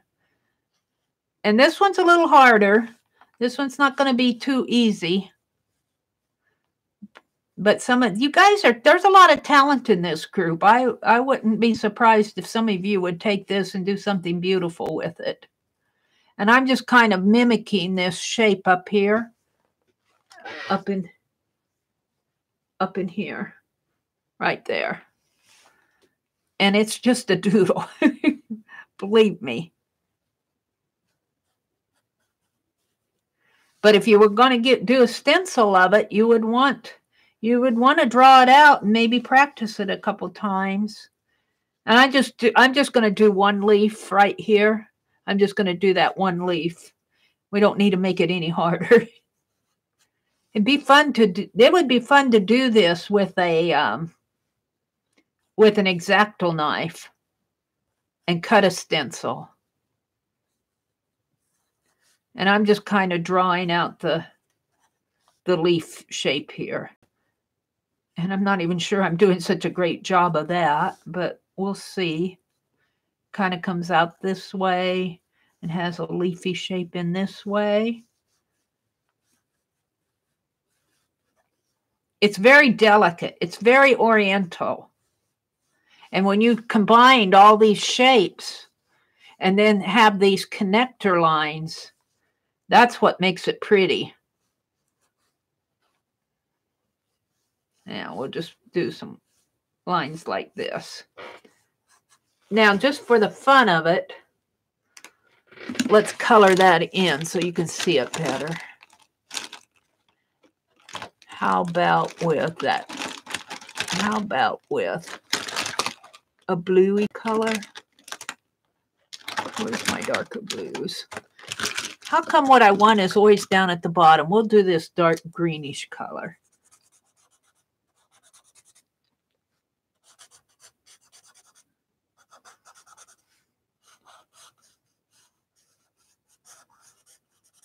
Now, as far as a doodle, once you do this several times, I think it would make a fun doodle, but it's a more intricate, complicated one.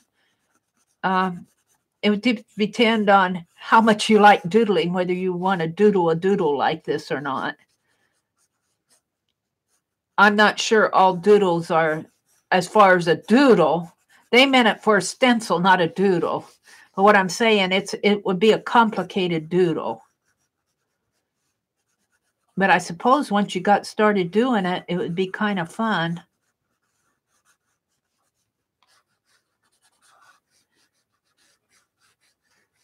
And just take that leaf shape and splatter it all across your page. I think this would make a really fun stencil to used in mixed media. Then they do some lines in here, and I'm not going to do all the lines, but they do lines like this, and coming maybe across this way, and this way, and some of them come in and meet. Let's color in my lines like that. And it brings it out this way.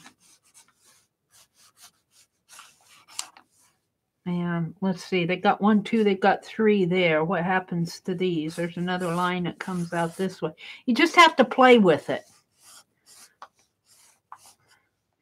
These lines themselves would be a fun doodle. They go into a lot of different directions. Look, this one fans this way. They got a line fanning down this way. This is an awfully big doodle. And it kind of comes this way, and this way. And then there's some lines coming up that way. It's a very organic, geometric organic. It's an organic geometric.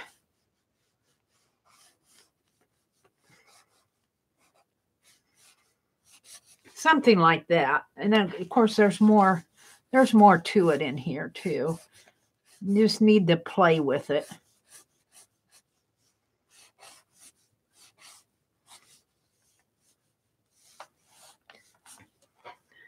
Boy, that's an interesting one, I'll tell you. Now, if I were to do this again, I'd probably have a whole different shape.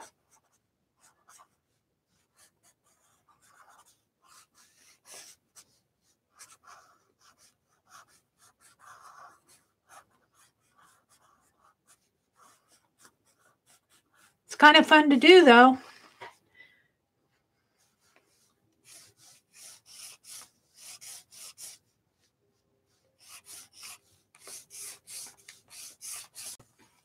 These lines in here, to me, it looks like they're almost dancing. I mean, there's a lot of movement in here. There's a lot of movement.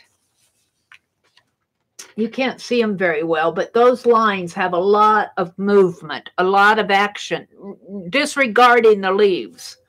These lines, there's a lot going on. They're going this way and that way and this way, and it's just like they're dancing. So that's that one. That was a huge doodle. I would probably do that a lot smaller if I were actually doing it on a page. But I see it, number 5, I'm going to call it stencil. I'm going to call it a leaf stencil.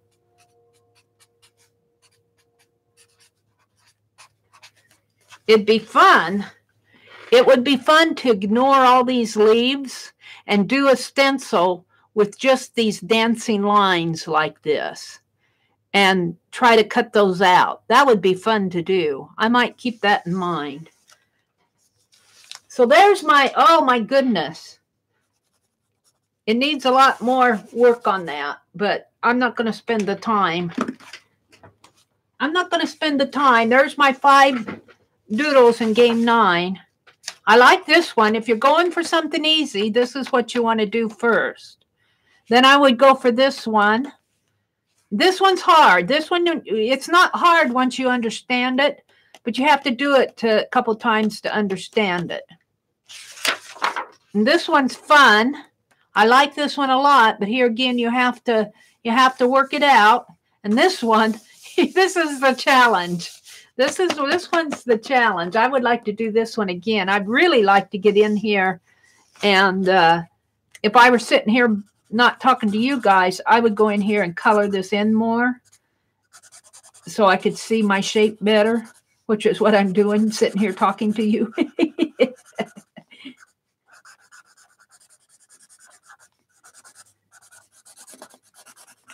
I kind of like that. What a difference just coloring in those squiggly lines make. And the same way with these. If you make these more definitive, they'll have a, boy, that doesn't go on there very well. They'll have a nicer look to them if I would slow down and actually draw them out slow and make them very detailed here. I just kind of scribbled them on here. But boy, I'll tell you, this page, these really dance. There's a lot of action in there. A lot of movement going on these. Different directions. Yeah, I'm getting fast again here. I'm going to quit. How fun that was. It was fun for me. I don't know if you guys enjoyed it. Let me go back to my YouTube. I probably buffered. I'm not aware that I was buffering. Let's close out my Chrome. Let's go back in my chat.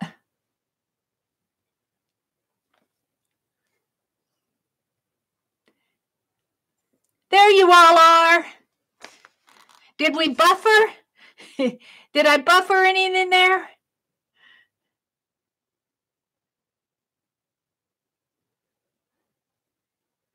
Oh, Aunt Beck's home. Welcome home, Aunt Beck. Is Super Beth in here tonight? Hi, Super Beth. Everybody, Super Beth told us this morning that she lost her mother this week.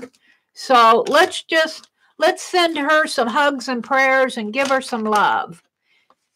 Super Beth is from Canada. She runs an art barn, which is like a studio, a working studio. Oh, it's beautiful.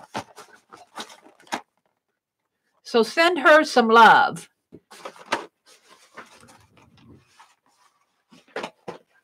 It's not fun to go through that. Okay, so let's get out some paper here. Let's do the story. You guys, you don't want to see this room. It's a mess. That was really fun. I enjoyed that. But I do a lot of chattering. Sorry about that. We are going to tell the story. Are you ready for story time? And we're going to do a list. And this list does go with the story. And it's hashtag Ms. Meri Mysteries. And Sherry Lynn sent a couple of gifts that I put on the community tab of the cover to the Ms. Meri Mysteries journal. She did a really good job. And then last week, Little Bandit picked winning number 28, and random.org agreed with him. I think Little Bandit's been sending me some winning entries. Not only did I win Aunt Beck's 25 subscriber contest, I also won Beth's. Let me zoom out a little here now that I'm done with those doodles. But we gave away we gave away Beth's. I didn't feel right taking it. I get so much happy mail. So we gave it away in here, and Beth is so sweet to let me do that. All right. Miss Meri Mysteries. And tonight's story, this is called Twist the List. And what it is I tell a little story, and the list kind of coordinates with the story. Now, last week's list didn't really coordinate with the story, but this one will. And we're calling it Twist the List because we make a list kind of based on the story. That's what I said. And the title of this will be the case of the, are you ready for this? Missing bandit. The case of the missing bandit. Uh-oh. Is Mina in here? Is our Mina in here?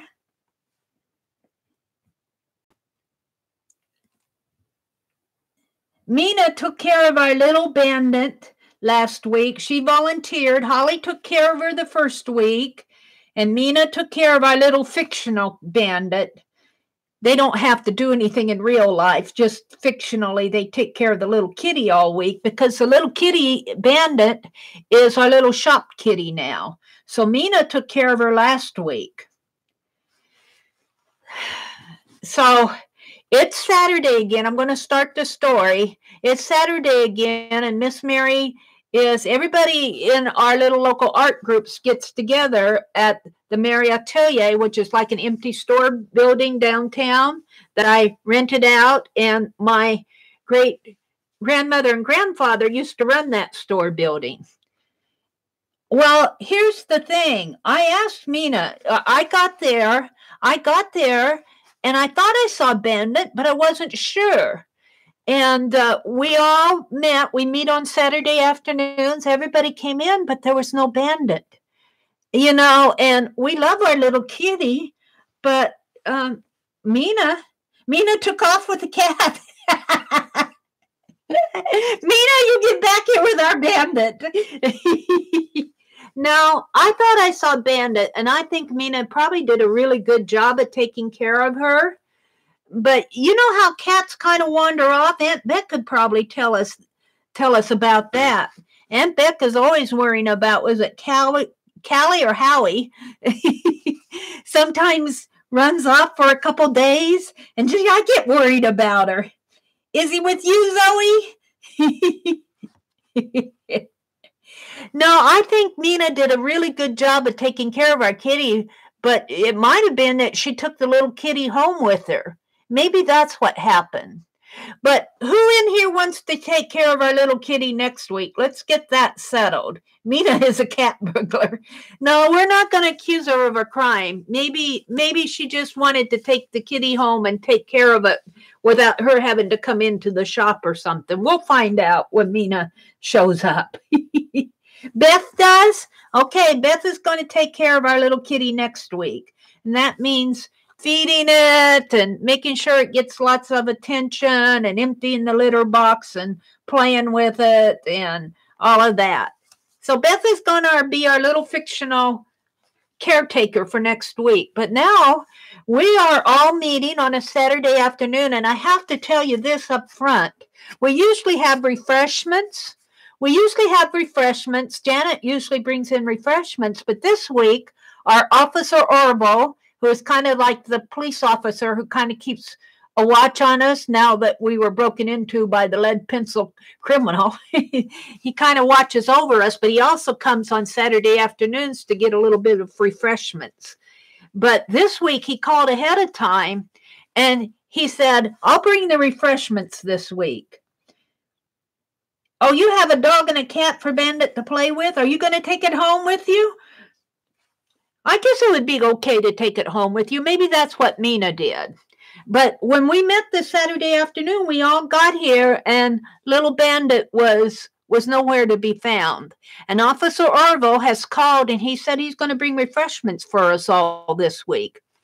So Yay. Janet, you're off the hook for bringing refreshments. So we all sit down and we start working, and here's where we get into the twist the list part. The list, and actually the list is inspired by a comment from Beth Schuler. She said, Meri, you should do a list of things that we can do with all of our scraps in our scrap box. So what I did is this past week in my story, I contacted everybody and told them to bring along their scrap box, whatever they had in it. We're going to bring all of you are going to bring your scraps with you. And we're going to do a list of things that are in your scrapbook. So things in your scrap box, in your scrap box, and what to do with them. That's our list. Now, don't start saying yet because I'm not ready what to do with them. So that's the list. Well, actually, I think you can start. But I will say, as you come in, I take your bag or your scrap box from you. You're not getting it back. What we're going to do is I have this big, huge, well, it's not a refrigerator box. I think it was something that a washer and dryer came in. It's probably about 5 feet high, 4 feet wide. And we're going to all throw our scraps in that big box. And we're just going to have that to be kind of a group scrap box over the next several weeks. If you need something, then you can go up there. But tonight we're going to go through and say things that you can do with your list. So as you all come in, I take over your scraps. Well, I guess if you really wanted something out of there, you could rescue it before you gave it to me, but or go grab it. So think and what to do with them. So I've taken all of your scraps and I've dumped them in this great big box up at the front of the room. Can I Mod Podge the box? Absolutely, Holly. We'll put you. Holly is in charge of decorating the box. So Holly, you have to decorate the what shall we call it? We'll just call it the scrap box. So that's one thing you can do with your scraps. You can decorate the box. So you can go ahead and start telling me things that could do. Yeah, it's a huge box, but we had a lot of scraps. We've got a lot of scraps. So let's start on the list. Let's see. Good night, Violet. Thanks for coming.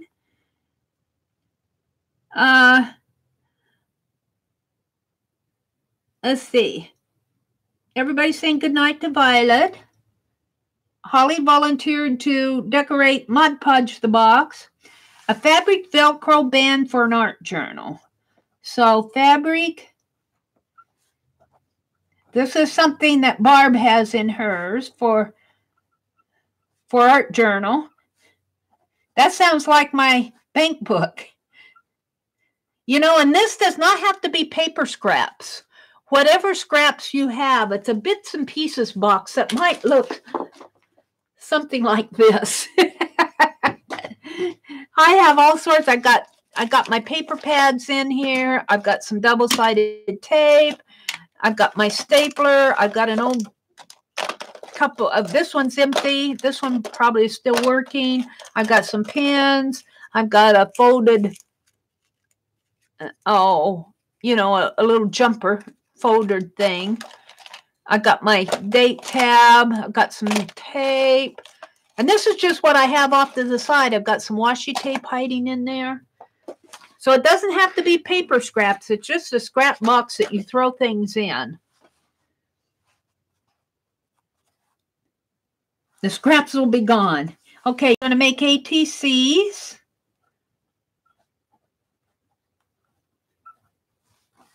Paper doilies. Make cards. Aunt Beck says make cards.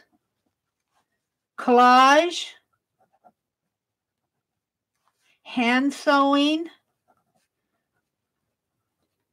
Is Lynn with us tonight? Is Lynn Wright still with us, or did she have to go too? I miss a lot. Hi, Rejoice. Rejoice said hi, hand sewing. McInches.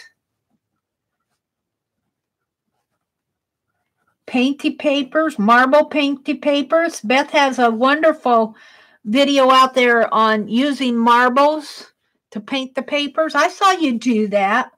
Marble painty papers.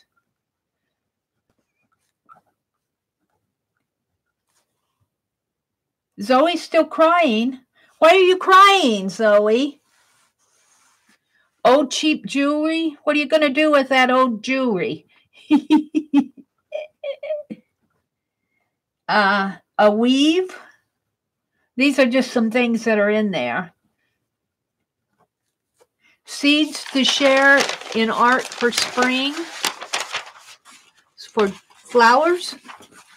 Seeds for spring. And then I'm going to put share. Gabby wipes? Gabby wipes? What are Gabby wipes? I don't know what Gabby wipes are. I'm afraid to ask. Wallpaper? That might be an interesting room. Baby. Oh, baby wipes. Baby wipes. Okay. I understand what those are. Paper dolls. That would be fun. Old dictionary pages.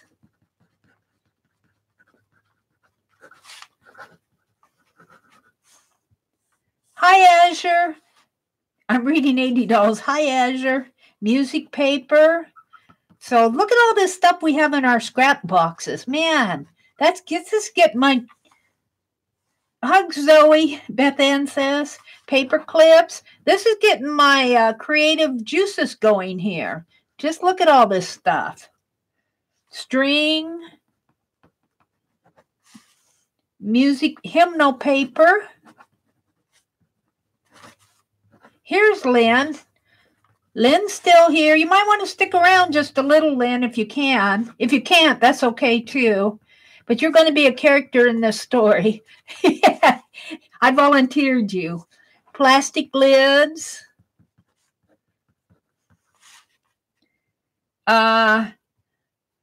Clusters.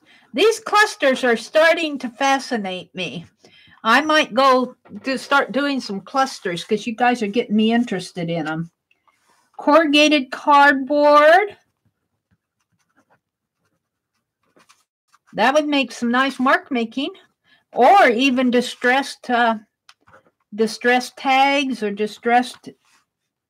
Lynn's on patrol. Yay, Lynn. Oh, Zoe. Hugs to you. I think I caught it, Zoe, when I was reviewing my chat this morning. You said your dad would have been, what, 45 this week? Was it today? You know what, Zoe? When my sister passed away, you know what I did? I was not close to her. Like we were not really close as sisters. We didn't share a lot. But still, I felt like I needed to do something to remember her. And my sister had once said to me, she took her coffee pot with her when she moved around a lot too. And she took her coffee pot with her wherever she went. And she said, wherever I go, if I can just have a good cup of coffee. So that's how I remembered my sister. I went out to Starbucks and I ordered some coffee. And I think I must have spent an afternoon just writing down all the memories I have of my sister. So you might want to do something like that. Have them be good memories. You know, you don't want to write down the bad memories, and you know, you want to keep the good and throw away the bad. And in a way, that's a way to honor your dad. And I felt like that really honored my sister. It's kind of like your own personal memorial to her. And I still have that. But hugs to you, Zoe. I'm busy doing checks on trolls, Lindy. mixed media canvas. So we're going to do some mixed media canvases. That would be fun. I think this group is going to empty this box out pretty fast. Paper clips. Because we're not going to empty it out tonight, though. We're just filling it up tonight. And if you want to bring any more bags of, if you're working on a big project and you're ready to toss out some stuff and you think it might go in that box, you're welcome to bring it and dump it in there. Yeah, her dad died 4 years ago, but it's kind of nice to remember him. You never forget your dad. Baby wipes, got baby wipes, dresser, drawer, scented floral liners. So drawer, scented floral liners.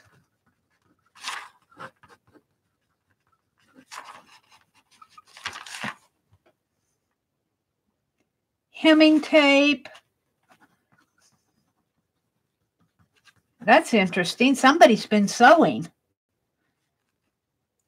Empty medicine bottles. That's interesting.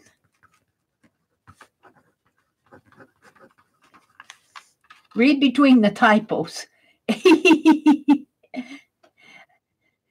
I do that all the time, Holly. I'm way behind you guys, but I'm writing down a small stapler,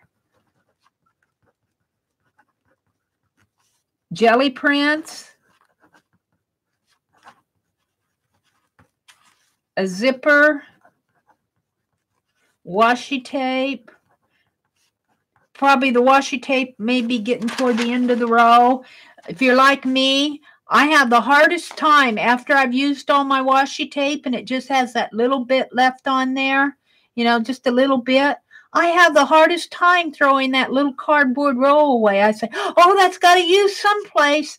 And I've got these rows of cardboard washi tape things sitting around with no washi tape to use on them, or just maybe a little bit of it. Beth Ann, we are making a list of things in your scrapbook, in your scrap box, things that you have in your scrap box and what to do with them. Now, they're giving me lists of things in their scrap box. Sometimes we're saying what to do with them and sometimes we're not. But we're just making a list, Beth Ann. Hopefully I'm back.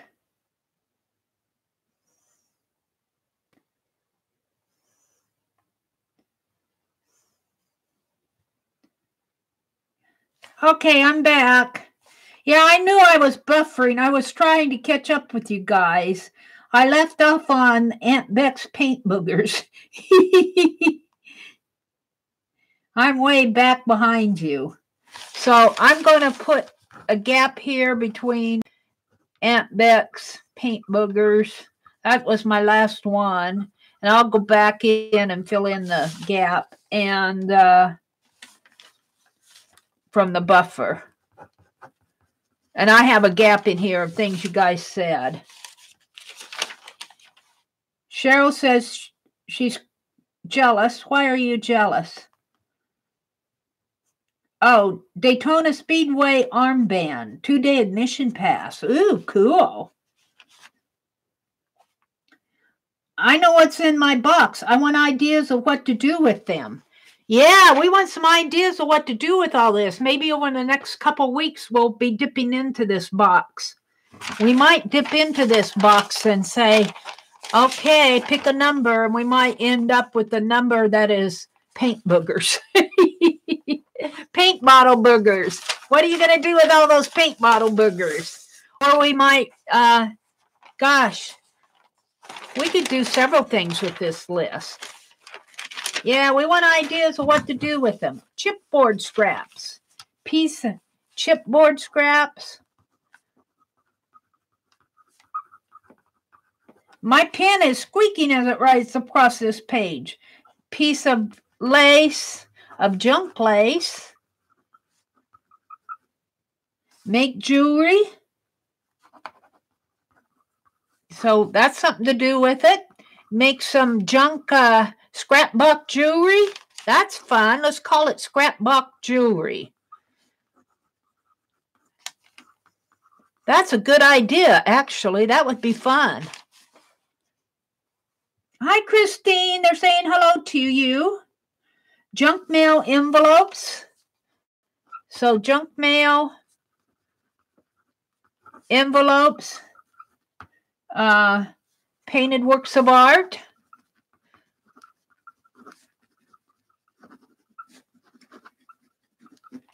a pair of scissors. Now, what could you do with a pair of scissors? Snip, snip, snip. They're saying hello to Christine. Tanya's totally junk journal. I'm just going to put TJJJ. Customized shoe boxes.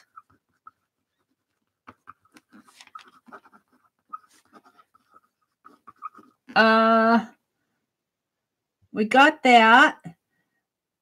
I wish my box had pinking shears. I didn't want to use those pinking shears on that belt. I was afraid I'd ruin them. Do like what Lisa did and glue them all down and gesso it. Okay, a gessoed mixed media piece.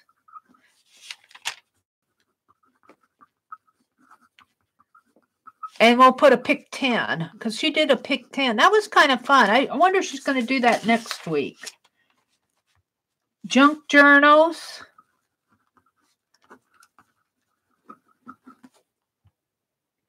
Bottle caps. We do have a lot of things in our scrap boxes, don't we? Put them under tea bags and paint papers. The paint boogers. Put them under used tea bags, paint boogers. Are you talking about the paint boogers and put them under used tea bags?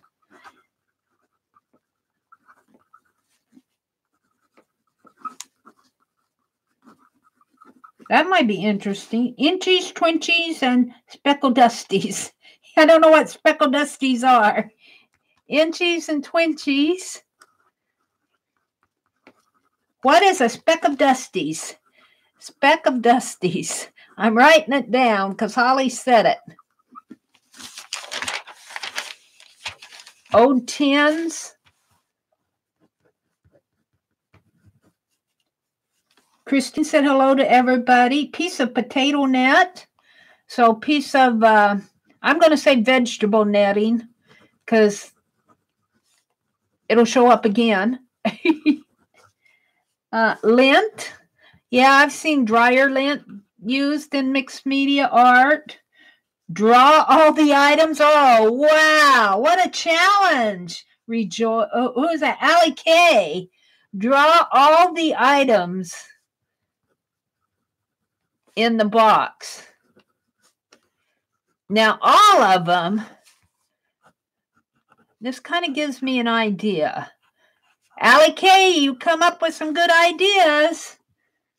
I don't know about drawing all of them, but let's see. They're saying hello to Christine. Upcycle pots and jars.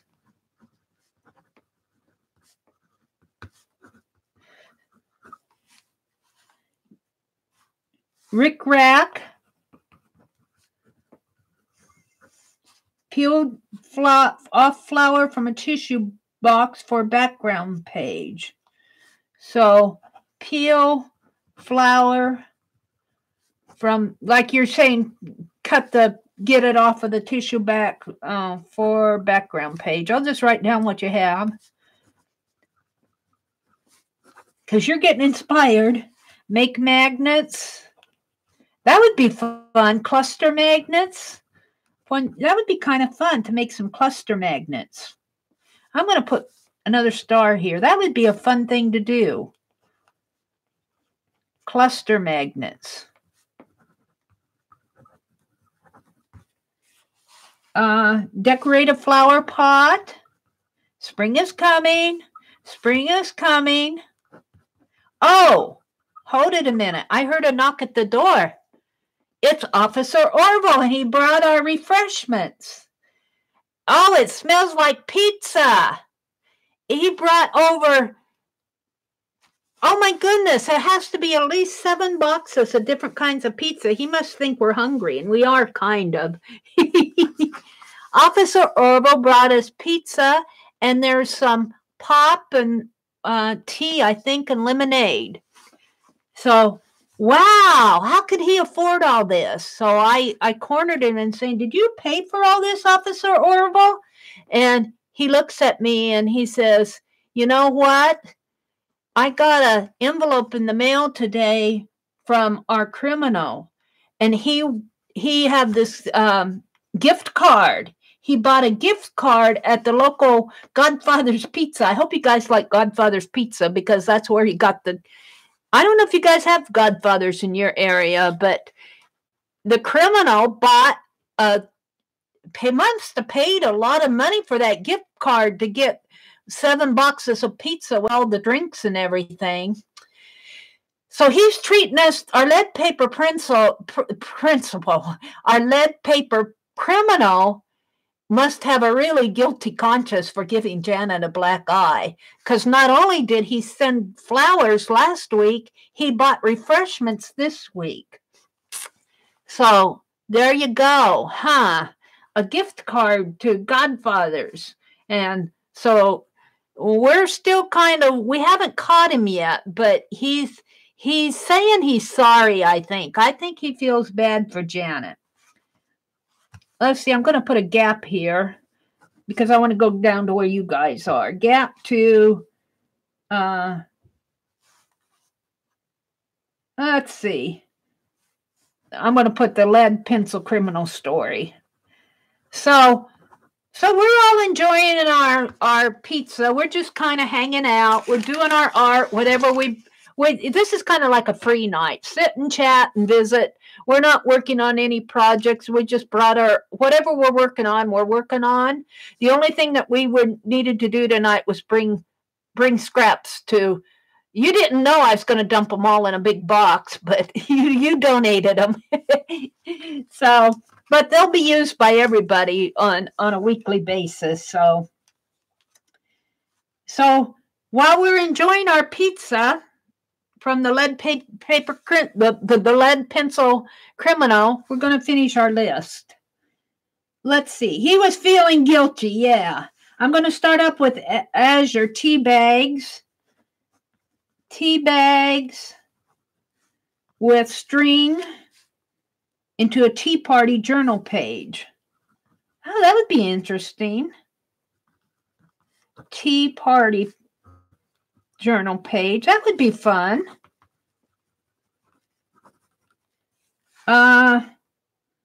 Worth a sock in the eye, Ollie says. Hi. Make an Easter bonnet with 10 items in your box. Oh, that's fun. Easter bonnet. And you don't have to make it for yourself. Maybe you have a doll, or maybe you're just doing a 2-dimensional one on your page. Easter bonnet with 10 items in box. It's our box now, because I took them all from you and I dumped them all in the big box. Use lace for trim. Is that what that is? Lace for trim. Fighting over who can keep the pizza box. Keep the pizza boxes. I love it. Keep the pizza boxes.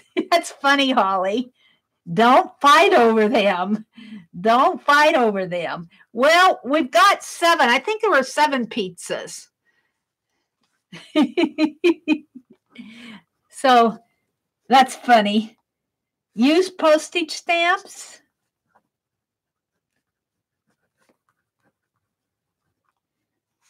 Decorate a craft apron. See, we don't get bored in our world, do we? Decorate a craft apron. Just think of all the things that you can do with things in your scrap box. I got 2 black eyes and never got anything for it. In real life, Holly, bulletin board, red, white, and blue border trim, and it's corrugated, decorative and stencil too. So let's say use on bulletin board. I'm condensing that to use on bulletin board. Could do a creative one. You cut up a pizza box this morning, Cheryl? Joyce lost her marbles. I'll put lost marbles in that box. I've got to get some more paper here. I've actually done an Easter bonnet thing, and we had a fashion show. What a great idea. So let's say have a fashion show created from scrapbox. Like, you get the idea. Painting index card. So painting index card goes in your iCAD. A vision board. I love that. A vision board. A vision board. Coffee tea stained paper for an antique look. Coffee and tea stained paper for antique look. What time is it? It's 10:30. I don't want to carry this on too long. Two fist, one in each eye while I was held down. Holly, in real life? Zoe, I'm so sorry. I'm sending you virtual hugs. Virtual hugs for Zoe. Candy bar wrappers.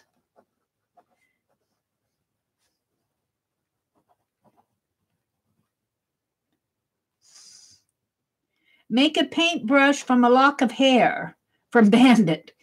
Oh, no. No wonder he ran away. All right. Paintbrush from cat hair. Paintbrush from cat hair. Or I'm going to say animal hair. Poor Bandit. I'm not sure I would submit my little kitty to that. I would feel guilty using it. Yeah, by the time everybody did it, he'd be a little bald. You're funny. Tim Holtz vintage tissue paper. So Tim Holtz vintage, got some scraps left over for that. Tissue paper. ATCs. I gave them a run for their money before they caught me. Good for you, Holly. Good for you. Does that happen in real life? You're starting to scare me, Holly. Wow. You just lost your brother, Joyce? I'm so sorry, Joyce. Boy, what is this with everybody losing their family members? It's kind of scary. Hugs and prayers for you, Joyce, and Zoe, and Super Beth. Let's just keep them all in our good thoughts.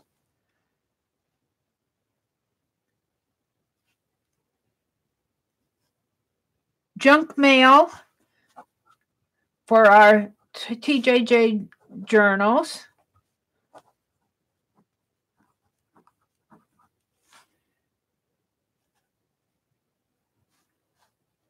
You were 11, and a boy that didn't like me got his older cousin to help beat me up. Oh, Holly. Oh, my goodness.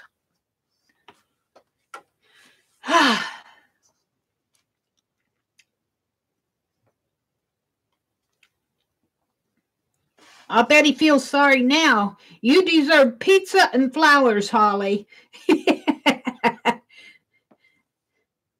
Next time you see him, say, "Where's my pizza? Where's my floral bouquet?" Tissue paper flowers. I don't think that I ever had any scuffles with any of my little friends. We had arguments, but I don't think we ever got into any physical fights. I was too quiet and shy back then. Tissue paper flowers. Felt. I'm just scribbling these down. You grew up in a rough neighborhood? Well, that toughened you up, huh? Well, we're glad you're here, Holly. This is not a rough neighborhood. We won't give you any black eyes. Although we might have to keep an eye out for that that pencil criminal.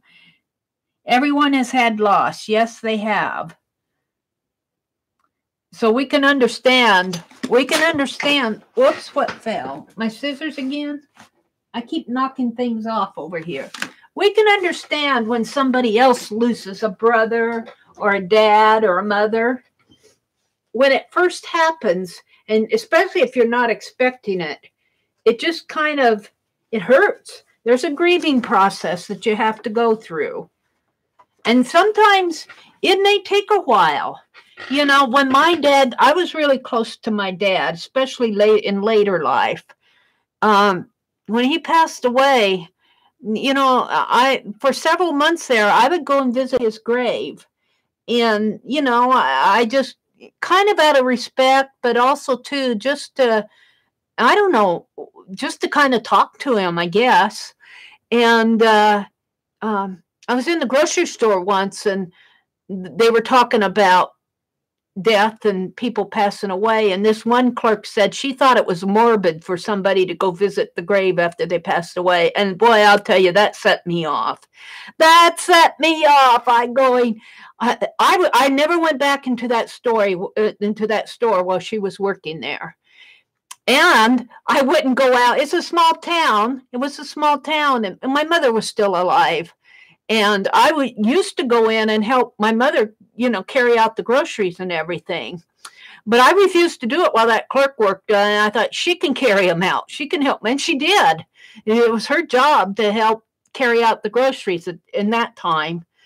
And, you know, I think sometimes people, you have to be sensitive when somebody's grieving. No matter how long it's been, that person still has them in their heart and they're missing them. So, and it could be yesterday, it could be 2 weeks ago, it could be 4 months ago, it could be 4 years ago. But yeah, so hugs to all of you. Meri's yakking again. Zoe, think of a blessing that you had with him. Some people never know their father. Like my son never met his dad. It's a blessing you even got to know and love him. That's good advice, Azure. Meri has to get up on her soapbox a little every Friday night. Let's see. Oh, that's sad, Lynn. But in a way, it might be a good thing, too. Kitty hugs from Bandit. Yeah, Bandit is sending kitty hugs. Glitter. Glitter. There's glitter in our... let's hope it's in the bottle. A huge selection are bags. Bags and bottles of it. Keep the cap on. And glitter glue. We'll put glitter glue too. Buttons. More buttons.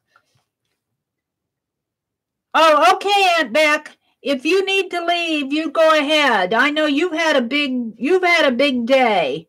So I don't know how far I'm lagging behind you, but you go get some rest. We understand. Glue lid for circles, for mark making.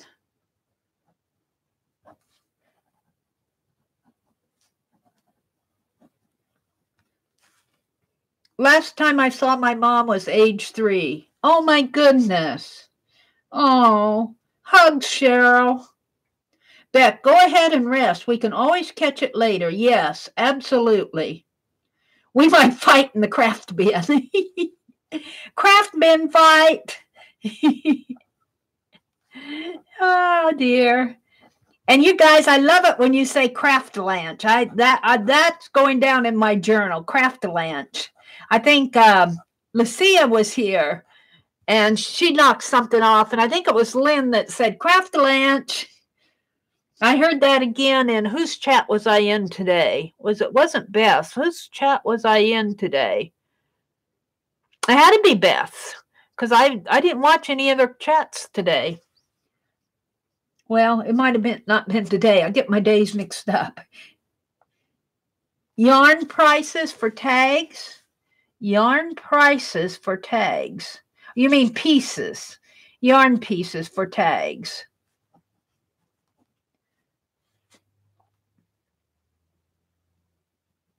Oh, Zoe. Well, keep that memory in your hand. I'll share a memory with my mother. I shared this morning because Super Beth was in, and my mother lived with me for about 2.5 years but she had progressive dementia. And I was working full time at the time, and I could not take care of her and work full time too. And we eventually had to put her in a home. And I was working on a contract position down in Louisville, Kentucky, for a credit card processing company. And it was, well, I visited her. I flew up on Thanksgiving and at Christmas, and I saw my mom then. And she seemed well, but she wasn't eating good. And January, they told me toward the end of January, they called me and said, if you want to see your mom again, you better come. And so I did. I got time off from work, and I went back there, and I spent the weekend with her, and I flew back, and then they called me the next couple of days, and she had passed away.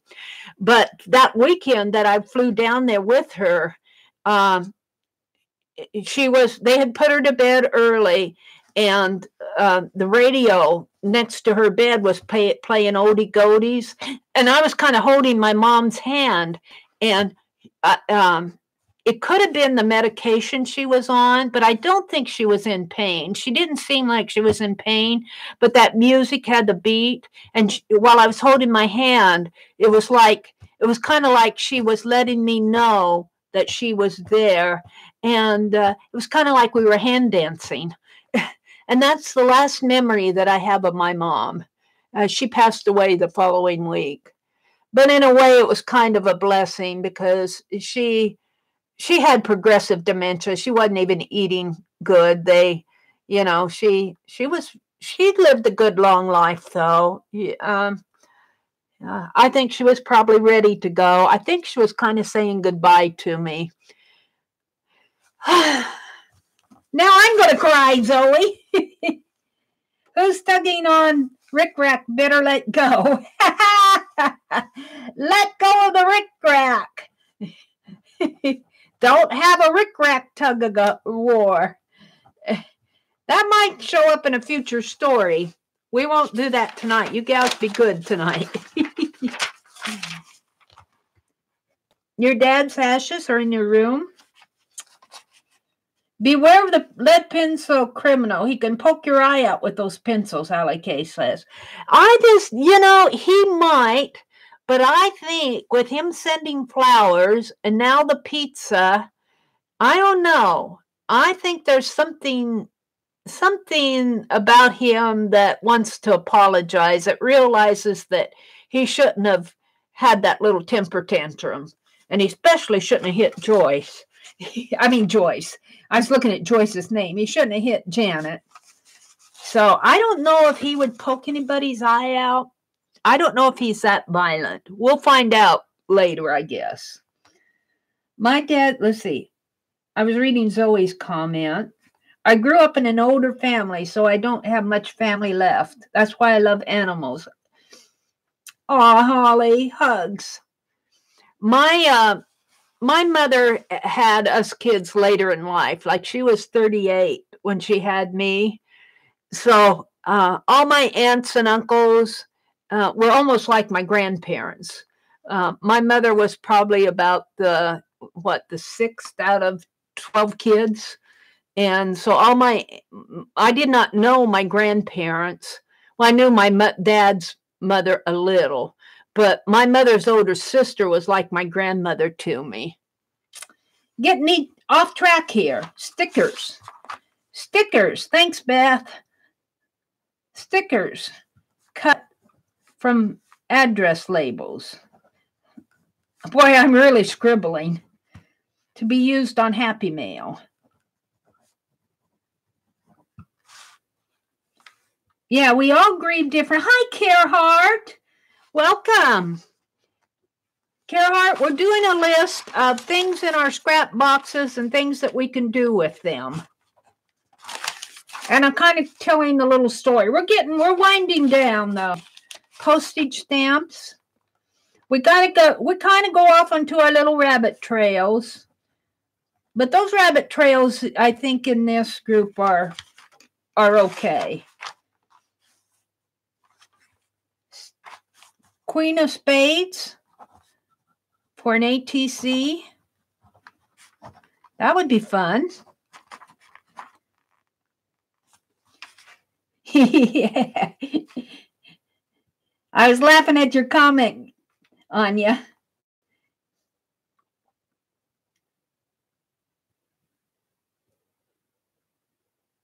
Somebody buffering? Are we buffering again? Christmas cookie cutouts. Beth really has an interesting scrap box. You have to surrender it to me, Beth, in our story. It's getting dumped up the front of the room in the big box. Christmas cookies cut out from a magazine. That's interesting. Are you making cookies, or are you just cutting out cookies that are pictures of cookies for ATC?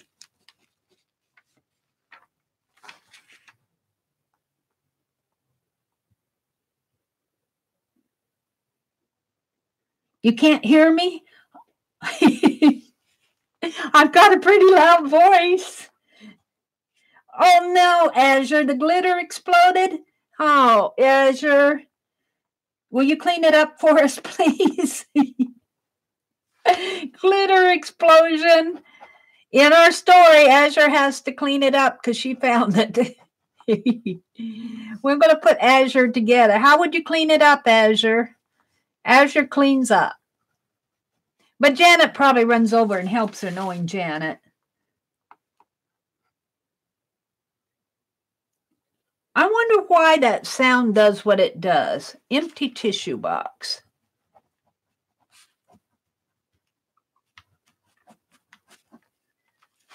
Scrap bin criminal. Scrap bin criminal.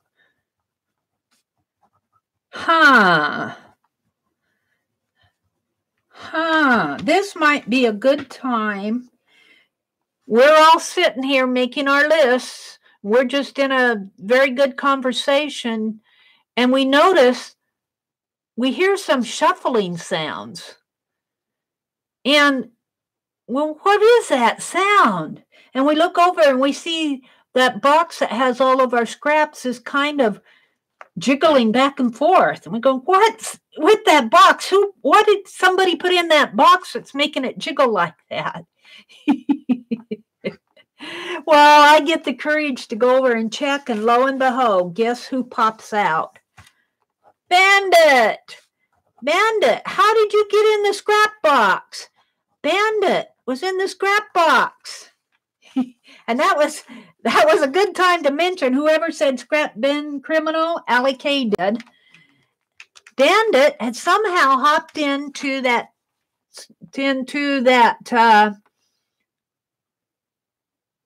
scrap box up there. And so, of course, I get him out of there. He wants out. He's out, and everybody's happy because Bandit showed up. Where have you been, Bandit? You've been hiding in that box all this time? And we threw all our scraps on him. That I just made up.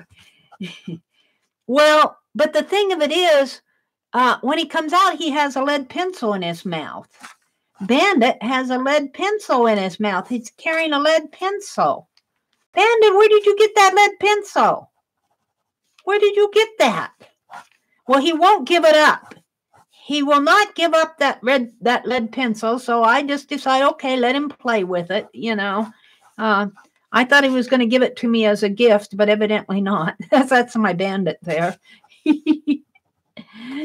So, all right. So we go on, and I'm going to call a halt to the list. I'll go get the rest of the items from here. But what we're going to do in our story in our story, this is not in real life. In our story, what we're going to do is a lot of you have said you're going to go get things out of that scrap box and make things. Well, in our story, that's what we're going to do. That's what our art project is in our story. So we all sit, we all get together and we're just, have you ever seen that art game where two contestants get together and they give them so many items and they have to create something out of it, and then they have judges judging it? Well, that's kind of like what this is, only we're not judging. We're just saying, go grab some stuff out of there and make something. So that's how we're spending the rest of our afternoon, is just creating things out of that scrap box. So we're eating our pizza and we're just having a good time, and we finish everything. And so I decide that we're going to have another contest in our story. And so lo and behold, Bandit, and this is where Lynn comes in. Lynn is sitting there, she created a beautiful project. I'm not sure what it is though, Lynn. What is it that you created? You'll have to tell us. I'm not going to judge it. I'm sitting across the room and I don't know what you created. But little Bandit, he walks right up to Lynn, and Lynn says, "Scat, cat. I'm allergic to cats." Bandit doesn't budge. And he drops that pencil right off at Lynn's feet. And I'm going, well, I'm going to pick a number, Lynn. We're doing the number thing. You made a doll? Okay, Lynn made a doll. I'll bet it's a cute one, too, seeing the trash that you sent to me, Lynn. And all those beautiful, beautiful, these came from my personal collection images. But anyway, Bandit thinks that it's beautiful too, and he drops his pencil right off at Lynn's. And Lynn says, "Well, I'm not going to play because I've already won something from you." And I say, "You have to pick a number, Lynn. You have to pick a number." And so Lynn says, "Okay, I choose number 1." Does that sound familiar, Lynn? So Lynn chose number 1, and Bandit dropped the pencil right off at Lynn's feet. He thinks Lynn's going to win this. You know how Bandit picked the winner last week. Well, we're thinking that maybe Bandit is onto something with his kitty cat 6 cents. Well, Lynn is having nothing of this because she's allergic to cats. She says, "I want a dog." And Bandit just goes, "Humph." He sits right down there and he just sits right by that pencil. Well, Lynn picks up the pencil and tosses it across the room. And she says, "Bandit, you go get that pencil and give it to the next person that you think is going to really win this." She says, "If I get the winning number, if Random Org picks number 1, well, the next person down, whatever number it is, I want you to drop that pencil off at their feet." Well, Bandit understood perfectly. Lynn had tossed that pencil across the room, and Bandit scampered after it. He wasn't going to let it get away. And lo and behold, he took that lead pencil, and guess where he dropped it? He dropped it right at the feet of Mina. I don't think Mina's in here anymore, but she was in my story when I was making it up. So Mina, the big question is, will Lynn get the top number 1 that she chose when we do the Random Org, and will Mina get the second one? So, well, you know how it goes. It's how it goes in all stories. Miss Meri does the Random Org, the sequence number generator, just like we did in the other contest, and sure enough, number 1 was the top number. Well, Lynn says, "Well, who's the second one?" Well, it was Mina. And so Bandit did it again. He knew that Lynn was going to get the top one. "How do you do that, Bandit?" And Mina got the second one. But you know what? I don't have a prize. So we take Lynn's beautiful doll and we give it to Mina. So Mina gets a beautiful doll out of this. She gets Lynn's beautiful doll. Lynn says, "Oh, that's okay. It was easy. I'll go make another one." That cat has a 6 cents. So Mina picks up the pencil. She thought, "Oh, look at this pencil." She said, this is an interesting pencil, Meri. It's a lead pencil. And all that in itself is interesting, but it has some writing on it. And she says it has PJC, and I can't make out the rest of it. It's been cat chewed and paint's kind of scraped off of it, and the eraser's kind of gnarly and everything. So do you know who PJC is, Meri? And I just look at her and I say, PJC? PJC? She says, yeah, it looks like it's a W or a G maybe. A G? A G? My great grandfather's name, they called him PJ, and his last name was Cook.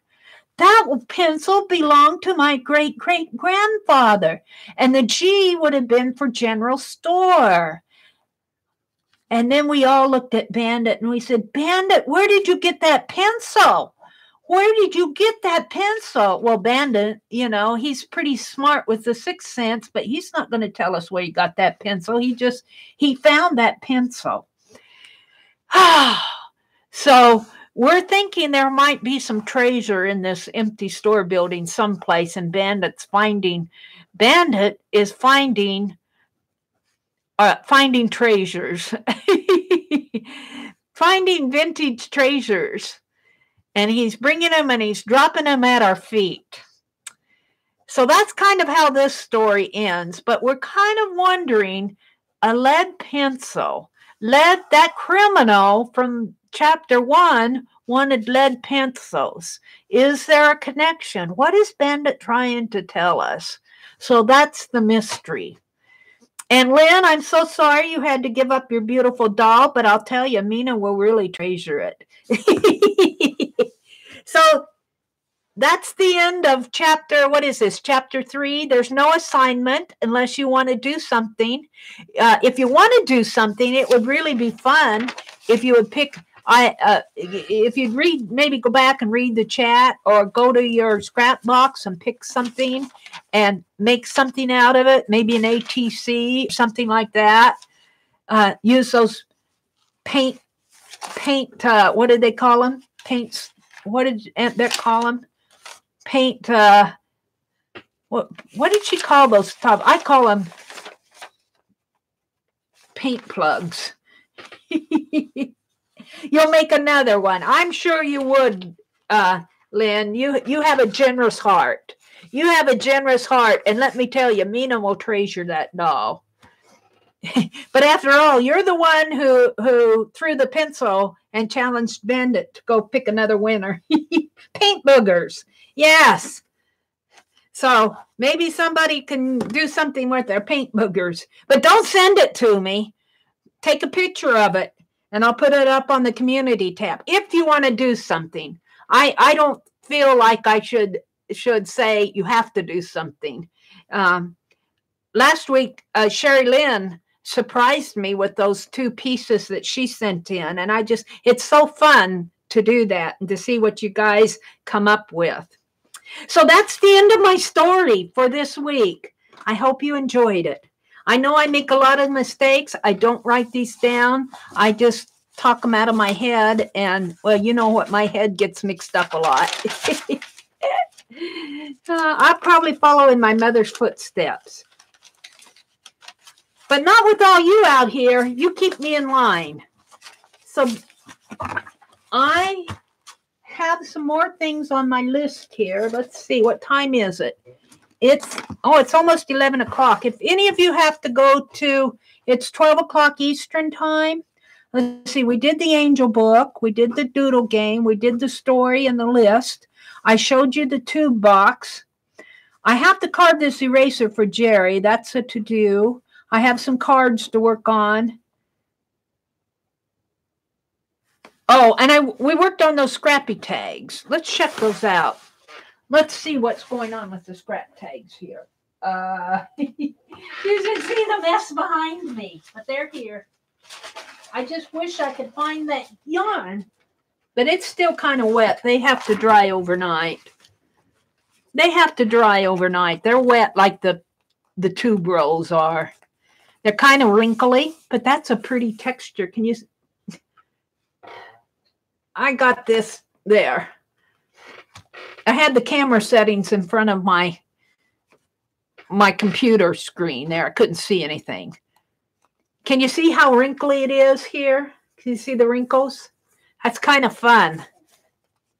And then I'm going to put some of that eyelash yarn when I find it again on it. And this will go in my Totally Junk journal. So we did those. So I did everything I wanted tonight except for Carb Jeri's eraser and work on those spring cards. But those were kind of just fill-in projects anyway. So I am talked out. I'm talked out. And it's 11 o'clock here and it's 12 o'clock on the East Coast. We had a contest and Sunny won it. And Beth Ann, did you get her address?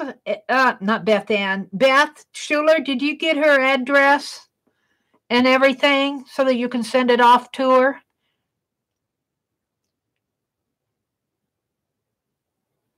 Thank you, Kara.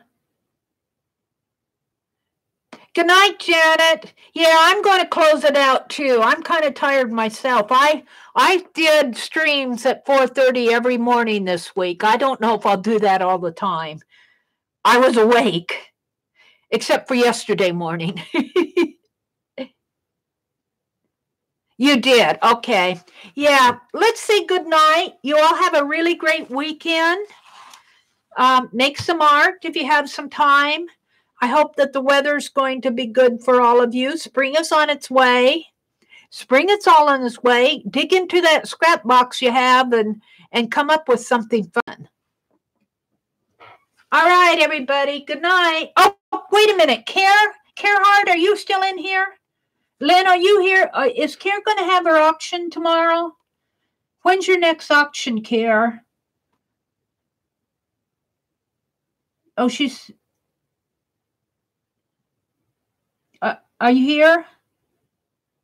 Oh, you're still here. What's your next auction going to be? Let's promote it.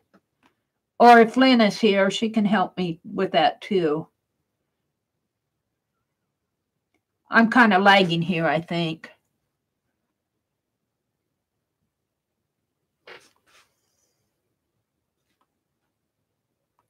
Did she leave? Oh, Lynn is here. Lynn, do you know when Care's next auction is going to be?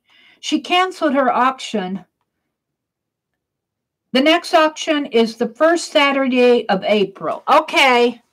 Well, Care, if you want to come in between now and then, you're more than welcome to come in and promote your auction in here. You know, sometimes we all get forgetful and everything. You're more than welcome to come in and promote it. I have no qualms with that. The first Saturday of April. All righty. Good night, everybody. Sleep tight. Have a great weekend.